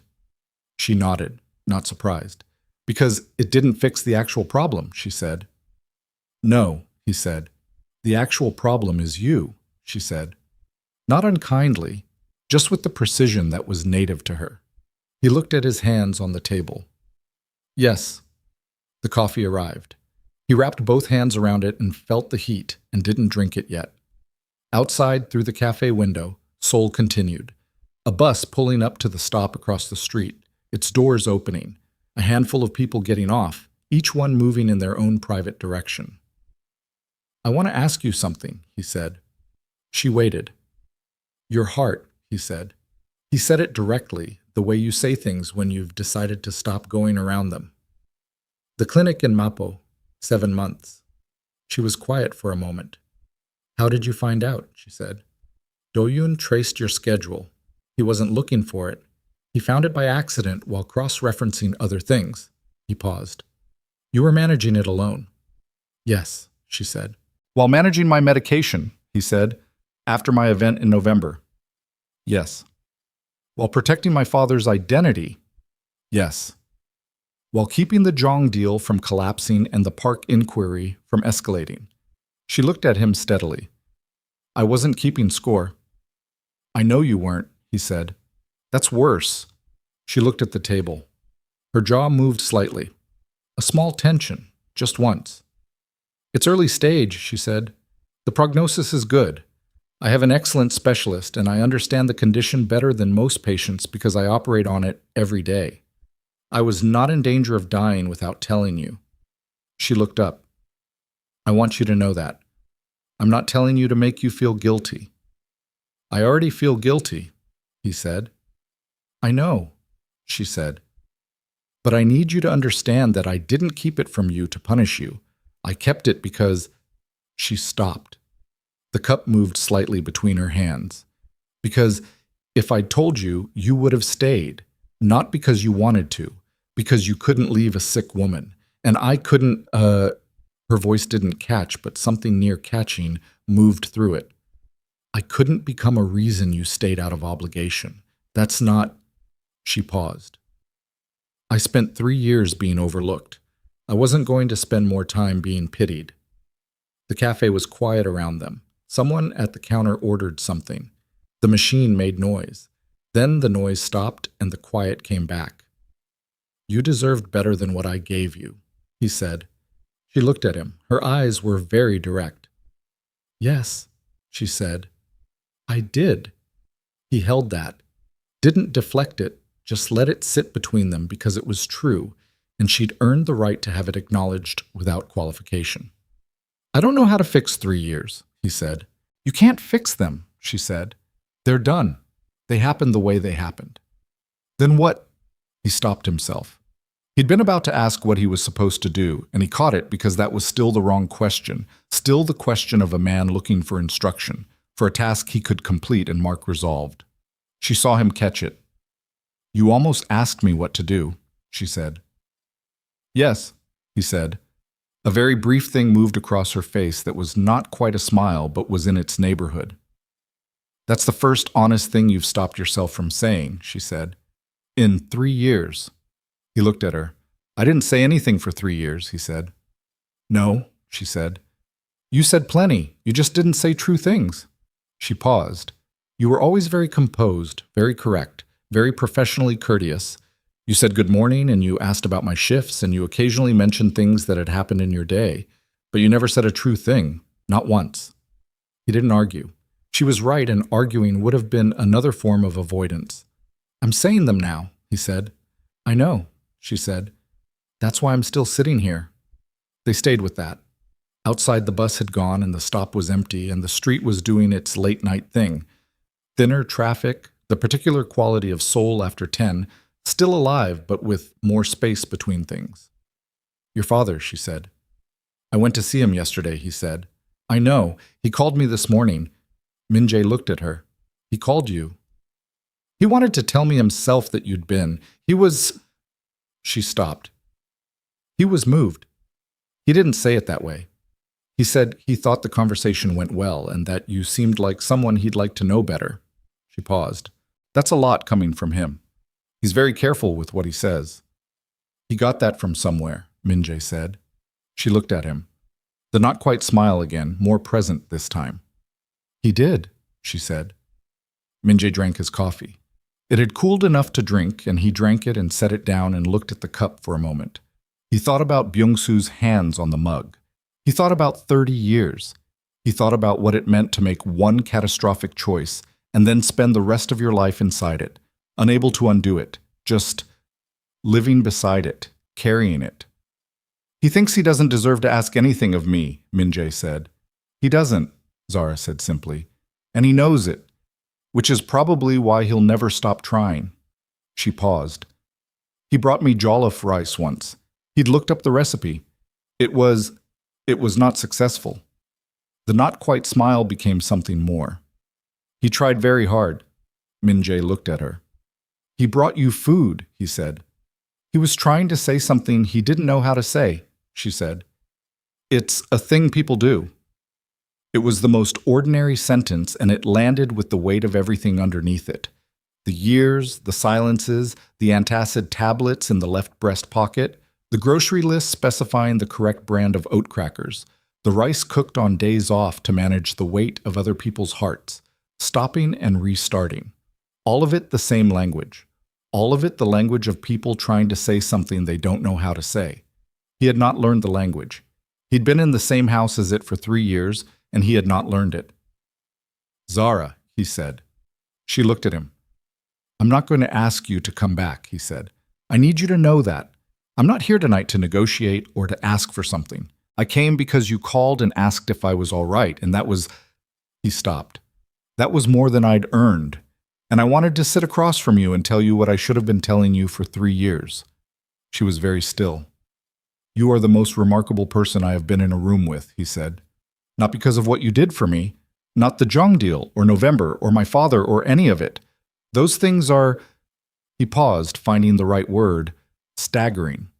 They're staggering, and I can't think about them without feeling something that doesn't have a clean name. But that's not what I mean. He stopped again.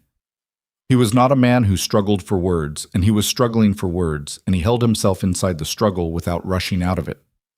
You knew who you were. You knew exactly who you were the whole time, what you valued, what you were capable of, what you deserved. You just made the mistake of staying somewhere that didn't see it. He looked at her. I was that somewhere. And I'm sorry, she breathed. It wasn't a sharp breath, wasn't dramatic, just a breath, slow, the kind that moves through you when something you've been holding for a long time is allowed to shift. I know you are, she said. That's not enough, he said. No, she said. It's not, but it's real, and real is more than I got for 3 years, so. She looked at her cup. It counts.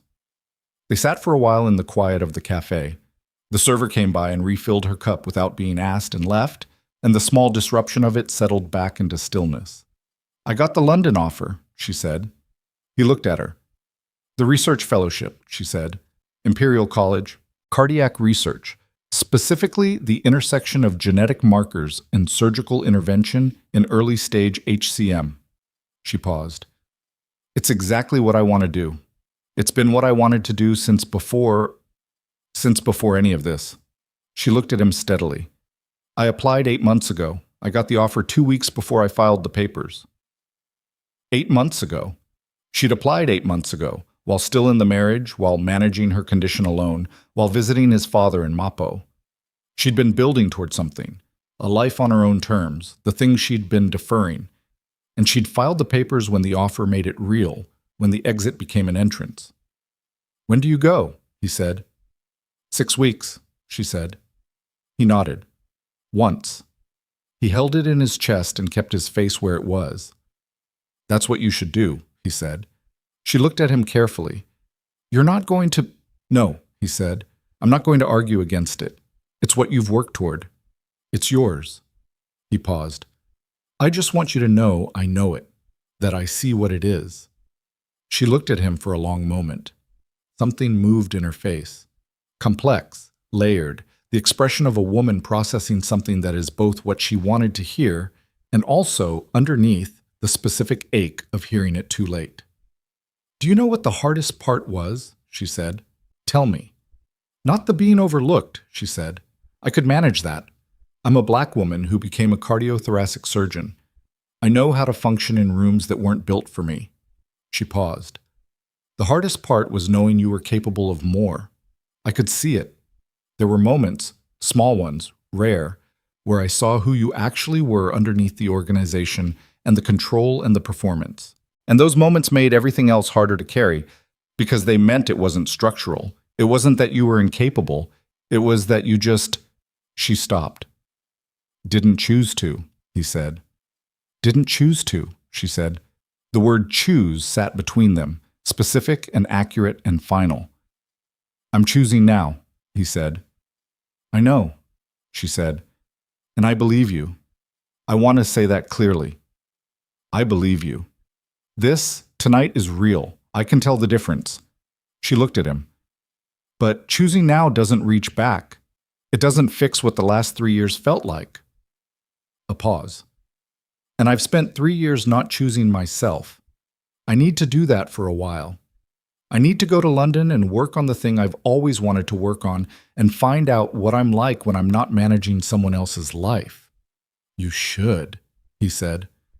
I know I should, she said. I'm not asking for permission. I know you're not, he said. I'm agreeing with you. There's a difference. She looked at him. The not-quite smile returned, fuller this time. There is a difference, she said. They sat a little longer. The cafe was thinning out. A couple near the window gathered their coats. A man at the counter paid his bill. The server wiped down a table. The ordinary management of a place moving toward its end of night. "The divorce," he said. "The lawyers will finish it," she said. "It won't be complicated. I don't want anything that isn't mine." "Zara. Min Jae." Her voice was quiet but absolute. "I'm not doing this for a settlement. The marriage was what it was, and now it's done, and I'm going to London, and I need to go clean." She paused. "Let me go clean." He looked at her. "All right," he said. She nodded. He reached into his jacket pocket. He had nothing to give her. No document, no object, nothing prepared. He'd come here with himself and nothing else. He put his hand flat on the table between them, palm down, and looked at it. "I'm going to be different," he said. "Not for you. I need to say that clearly. Not to earn something back. Just because the man I was in that marriage is not a man I want to remain." He paused. "I'm going to see my father. I'm going to figure out what that is. I'm going to... I don't know how to say this without it sounding like I'm performing something." "Just say it without the preamble," she said. "I'm going to try to be worth knowing," he said. "That's all." She looked at his hand on the table. She looked at his face. "Okay," she said. Not dismissive, not insufficient. Just the acknowledgement of a woman who has spent a long time listening for true things and has just heard one. She looked at her watch. "I have a surgery at 6, she said. "I know," he said. "I'll let you go." They both stood. He left money on the table. She pulled her coat tighter. They walked toward the door together and stepped out into the night air, which was cold and clean and immediate after the warmth of the cafe. They stood on the pavement. Across the street, Seoul General was lit up against the dark, the way it was always lit, the way it would be lit when they were both gone from this pavement and this conversation and this specific night. It did not stop and it did not dim, and it was, he thought, a very accurate symbol of Zara herself. She turned to look at him. "Take care of yourself," she said. "Your medications, your follow-ups. Do-yoon doesn't know what he's watching for the way I do, so you need to actually go to the cardiologist and not tell yourself you'll do it later." "I'll go," he said. "I'm serious." "I know you are," he said. "I'll go." She looked at him for a moment, the direct assessment, the full attention. "Good," she said. She turned to go. Then she stopped. She turned back. "I didn't stop," she said. "I want you to know that. Whatever the last 3 years looked like from the outside, but I didn't stop." She paused. "I just reached the end of what I could carry alone." He looked at her. "I know," he said. She nodded, and then she crossed the street without looking back, moving through the hospital entrance, and the doors closed behind her, and she was gone into the lit-up building that ran all night, and he stood on the pavement in the cold for a long time after. Then he got in the car. He didn't say anything to the driver. The driver, who had been with him for 6 years and had learned the language of his silences, simply drove. The weeks that followed moved at their own pace, not fast, not slow, but with the particular texture of time that has been reorganized. The divorce was finalized on a Tuesday morning in a lawyer's office on Tehran Row, with neither of them present, their signatures already on the papers, the legal machinery completing what had been set in motion before sunrise on a morning that felt now like it belonged to a different version of events. Min Jae was in his office when Do-yoon brought him the confirmation. He looked at it. He signed the final document and handed it back and went back to his work, and Do-yoon left, and the office was quiet. He thought about 4 minutes, the amount of time it had taken him to sign the original papers. He thought about what 4 minutes costs when you spend them wrong. He went to the cardiologist that week. He sat in the waiting room in his suit and felt strange about it. The ordinariness of sitting in a waiting room, the absence of anyone managing the appointment for him. No antacid tablet in his left breast pocket because he'd put it there himself that morning, having finally thought to buy the right ones. He sat and waited, and when the doctor called him in, he answered all the questions honestly, which was harder than he'd expected and took longer, and he came out knowing things about his own body that he should have known 18 months ago. He texted Do-yoon, "Results fine. Follow up in 3 months. Do-yoon responded with nothing, which was his version of relief. He went back to Mappo. Byung-soo opened the door in the same cardigan and the same house slippers, and looked at him with the same expression of a man who has been preparing for something and found that preparation still doesn't help. This time Min-jae came in and sat down without being asked, and they drank barley tea and talked. Not about the past at first, not about the decision that had shaped the last 30 years, just about ordinary things. The books on the shelves, the neighborhood. What Byung-soo did with his days, which turned out to be considerable. He translated academic texts part-time, had been doing it for years, had a quiet, productive life built from the materials available to someone living carefully under a different name. "You were never idle," Min-jae said. "Idleness didn't seem like something I'd earned," Byung-soo said. They sat with that. After a while, Min-jae said, "I need to understand what happened. Not to forgive it tonight, not to do anything with it tonight. I just need to understand it in your words." Byung-soo looked at his hands. He talked for a long time. He did not make excuses. Min-jae had expected excuses and prepared himself for the particular anger of excuses. But they didn't come. What came instead was just the story, told plainly, with all its failures visible. A young man in debt to people who used violence as a business tool, a wife and a 7-year-old son who were legible leverage, a decision made in terror that had presented itself as protection and was also, honestly, cowardice. He said that last word himself. He did not wait for Min-jae to say it. "I was afraid," Byung-soo said, "and I chose the thing that let me survive my fear. And your mother and you paid for that." Min-jae looked at the wall. He thought about 7 years old. He thought about the specific shape of growing up around an absence, how it had made him who he was. The control, the composure, the belief that needing things from people was a structural weakness to be engineered out. He thought about how much of his marriage he could trace back to a boy who learned early that depending on people was dangerous because people left. "You made me who I am," Min-jae said. "Not entirely," Byung-soo said carefully. "Enough," Min-jae said. A pause. "Yes," Byung-soo said. "Enough." They sat in the small apartment with the books on the surfaces, and the barley tea cooling between them and the afternoon light coming through the half-open curtains. Min-jae did not forgive him that afternoon. He wasn't ready, and he knew the difference now between saying something true and performing the thing that was expected. But he stayed for 2 hours, and when he left, he said he would come back, and he meant it. And Byung-soo stood in the doorway and nodded. And that was enough for today. He called his mother that evening. She answered on the second ring, which meant she'd been near her phone, which meant Do-yoon had told her he might call. He would speak to Do-yoon about that later.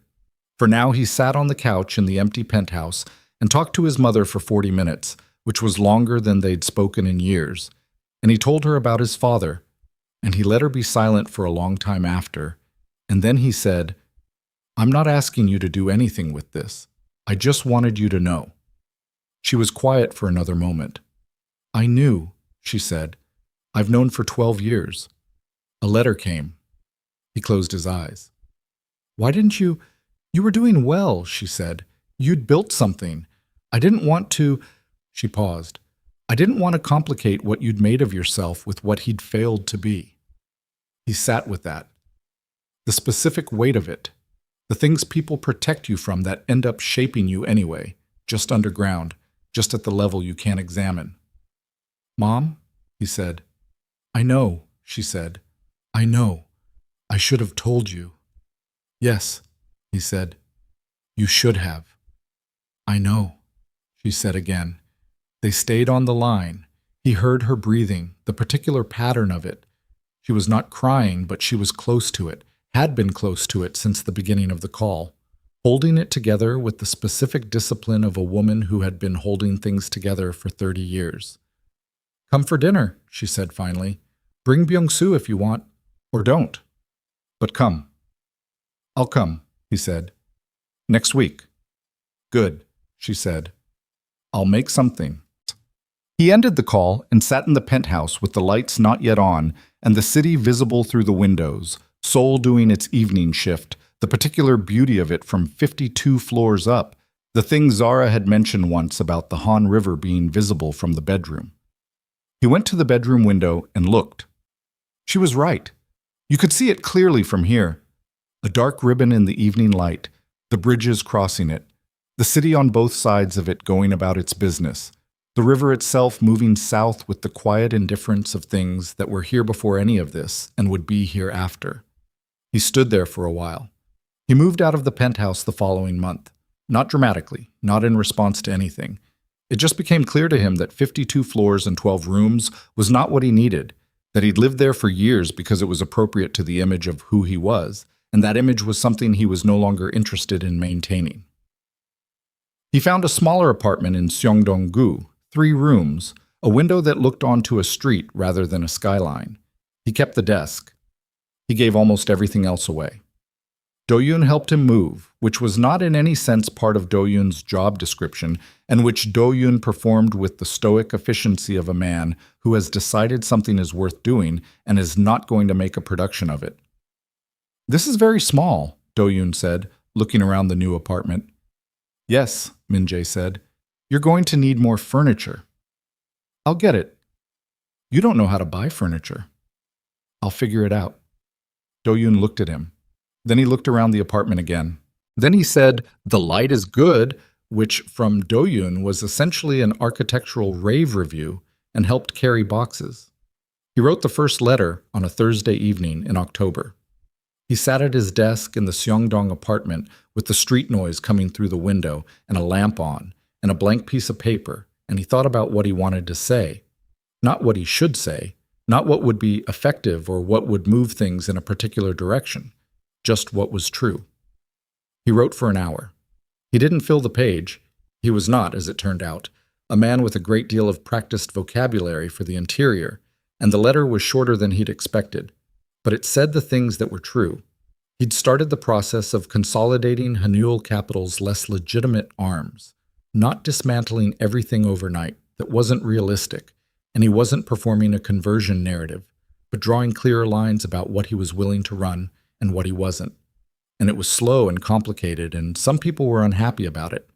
He'd started working with a therapist, which he told her because it was true, and because he thought she'd find it both unexpected and right, which she probably would. He was having dinner with his mother next week, and Byung-soo was coming, and he had no prediction for how it would go except that it would be real, which was more than any of the arranged performances of his previous life had been. He sealed the letter. He did not ask anything. He did not frame it as a gesture toward any particular outcome. He just sent it. She wrote back 3 weeks later. The letter was short, 2 paragraphs. She described London, the lab, the research team, the particular quality of light in the city in October, which she said was unlike Seoul's light, softer and more indecisive, as if it couldn't quite commit to either day or dark. She said her health was stable, and her specialist there was excellent, and she was running again, which she hadn't done in a year. She said the research was going well, and that she'd published a preliminary paper that had generated more attention than she'd expected, which surprised her, and also didn't. At the end she wrote, "Thank you for writing. Keep going." 2 words. Keep going. He read them several times. He put the letter in the desk drawer. He kept going. He wrote every Thursday. He did not always have something significant to report. Some letters were about ordinary things, a good meal, a conversation with Byung-soo that had surprised him, something he'd read, something he'd noticed about his own behavior in a meeting that he wouldn't have noticed before. He wrote them because the practice of finding true things to say was a practice, and like all practices, it required repetition, and because the act of writing them, knowing she would read them with the full attention she gave everything, was a form of accountability that he had not had before and had needed without knowing it. She wrote back when she had something to say, and not when she didn't, which was also exactly like her. The months moved. In January, she published a major paper on early-stage HCM intervention that was cited widely and quickly. Do-yoon found the citation in a cardiology journal and put it on Min-jae's desk without comment. Min-jae read it, all of it, which required a dictionary for approximately 1/3 of the vocabulary, and wrote her a letter that was mostly about how he'd had to look up 40 words but had understood the central argument, which was that the field had been too conservative in its approach to early intervention, and she had the data to prove it. She wrote back, "You read the whole thing?" He wrote, "Yes," twice. A pause, and then, That might be the most unexpected thing you've told me." He sat at his desk in the Seongdong apartment and read that, and something in his chest did the thing it did when her letters arrived, the particular thing that didn't have a clean name, and he held it and didn't rush past it. In February, Byung-soo came for dinner at the new apartment. Min-jae cooked, which was an experience. He was not Zara. The kitchen did not come naturally. The jollof rice he attempted was a complete structural failure, and he ended up ordering from a restaurant 3 blocks away and pretending he'd intended this all along. Byung-soo did not call him on it. They ate at the desk because there was still no proper table, which should have been awkward and wasn't particularly. After dinner, Byung-soo said, "She told me about the letters." Min-jae looked at him. "She calls sometimes," Byung-soo said, "to check on me. She's been doing it since she got to London." He paused. "She mentioned you write every week." "Yes," Min-jae said. "She reads them," Byung-soo said. "She didn't say more than that, but she reads them." Min-jae looked at his hands. "I know," he said. Byung-soo was quiet for a moment, then, "She's a very good person. I know you know that. I'm just—" He paused, the careful way he chose his words, the thing Min-jae had gotten from him without knowing it. "I'm glad you know it." "I know it," Min-jae said. "Good," Byung-soo said. He picked up his tea. "The rice would have been better." "I know," Min-jae said. "You should practice." "I know," Min-jae said. Byung-soo smiled. It was the first time Min-jae had seen him smile, and it was, he noted with the specific surprise of recognition, familiar in a way that had nothing to do with memory. Spring came. In April, Zara called him for the first time since the cafe. Not a text, not a letter, a call on a Tuesday evening, which was not a Thursday, which meant it was not the scheduled rhythm of the letters and was something else, something she'd decided to do in the moment. He answered. "I have a question," she said. "Ask it." "The research fellowship has an extension option," she said. "Another 18 months. I'm going to take it." A pause. "I'm telling you because I want you to know, not because I need your response to it." "I know," he said. "Take it." "I am taking it," she said. "I said I was telling you, not asking." "I know," he said. "I'm agreeing with you. Remember the difference." A brief silence. Then something on her end that was unmistakably a laugh. Short, real. The first time he'd heard that sound in so long that it landed in his chest like something physical. "I remember," she said. They talked for an hour. Not about the marriage, not about the letters, not about what any of this was or wasn't or might become. About the research. About his father. About the Hanul restructuring, which she had opinions about that turned out to be incisive and worth hearing. About London in spring, which she said was better than London in autumn, more committed. About a book she was reading and a book he was reading, and the fact that both were about people making the same mistakes in different settings, which she pointed out and he acknowledged was probably not an accident. Before she hung up, she said, "The letters help." He held the phone. "Good," he said. "I'm not making you a promise," she said. "I need you to know that. I'm not telling you that this means something it doesn't mean yet." "I know," he said. "I'm just telling you they help," she said. "That's all I'm telling you." "It's enough," he said. Another pause, then, "Thursday," she said, meaning, "Write me Thursday," meaning, "Keep going."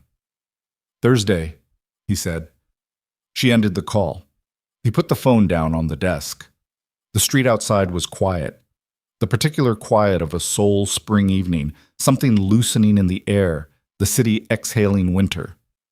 Through the window, the light was soft and directionless, the kind of light that doesn't make shadows, that makes everything look equally and honestly itself. He sat at the desk. He thought about the airport. He had not been to Incheon Airport in months, had no reason to be there, had not stood in any terminal watching anyone leave. But he thought about it. Thought about standing in an airport without bodyguards or a car service or the authority of an organization behind him, just a man in his own clothes saying something that was finally and exactly true. He had not done that yet. He did not know if he would. What he knew was Thursday, and the desk, and the lamp, and the city going about its honest business outside the window. What he knew was his father's apartment in Mapo and his mother's voice on the phone and the cardiologist and the 3 boxes he still hadn't unpacked in the corner of the room. What he knew was the specific labor of becoming something other than what you've been, which was not dramatic, was in fact the least dramatic thing there was. Just the daily decision, made again and again, to do the harder thing and the truer thing and not to confuse the two. The divorce papers were in the desk drawer. Zara's last letter was in the desk drawer. They sat there together, both of them paper, both of them final in their own way, and also, in the specific territory between what has ended and what has not yet begun, both of them unfinished, not because anything had been left out, but because the people they concerned were still alive and still moving and still, against all reasonable expectation, choosing the direction of toward. He opened the drawer. He took out a piece of paper. He picked up the pen. Outside, Seoul was exactly what it always was. Relentless and bright and utterly indifferent to individual transformation, requiring nothing to stop just because something had changed, and the Han River moved south the way it had always moved, and the city turned through its spring evening, and in a small apartment in Seongdong-gu, Kang Min-jae sat at his desk and began to write.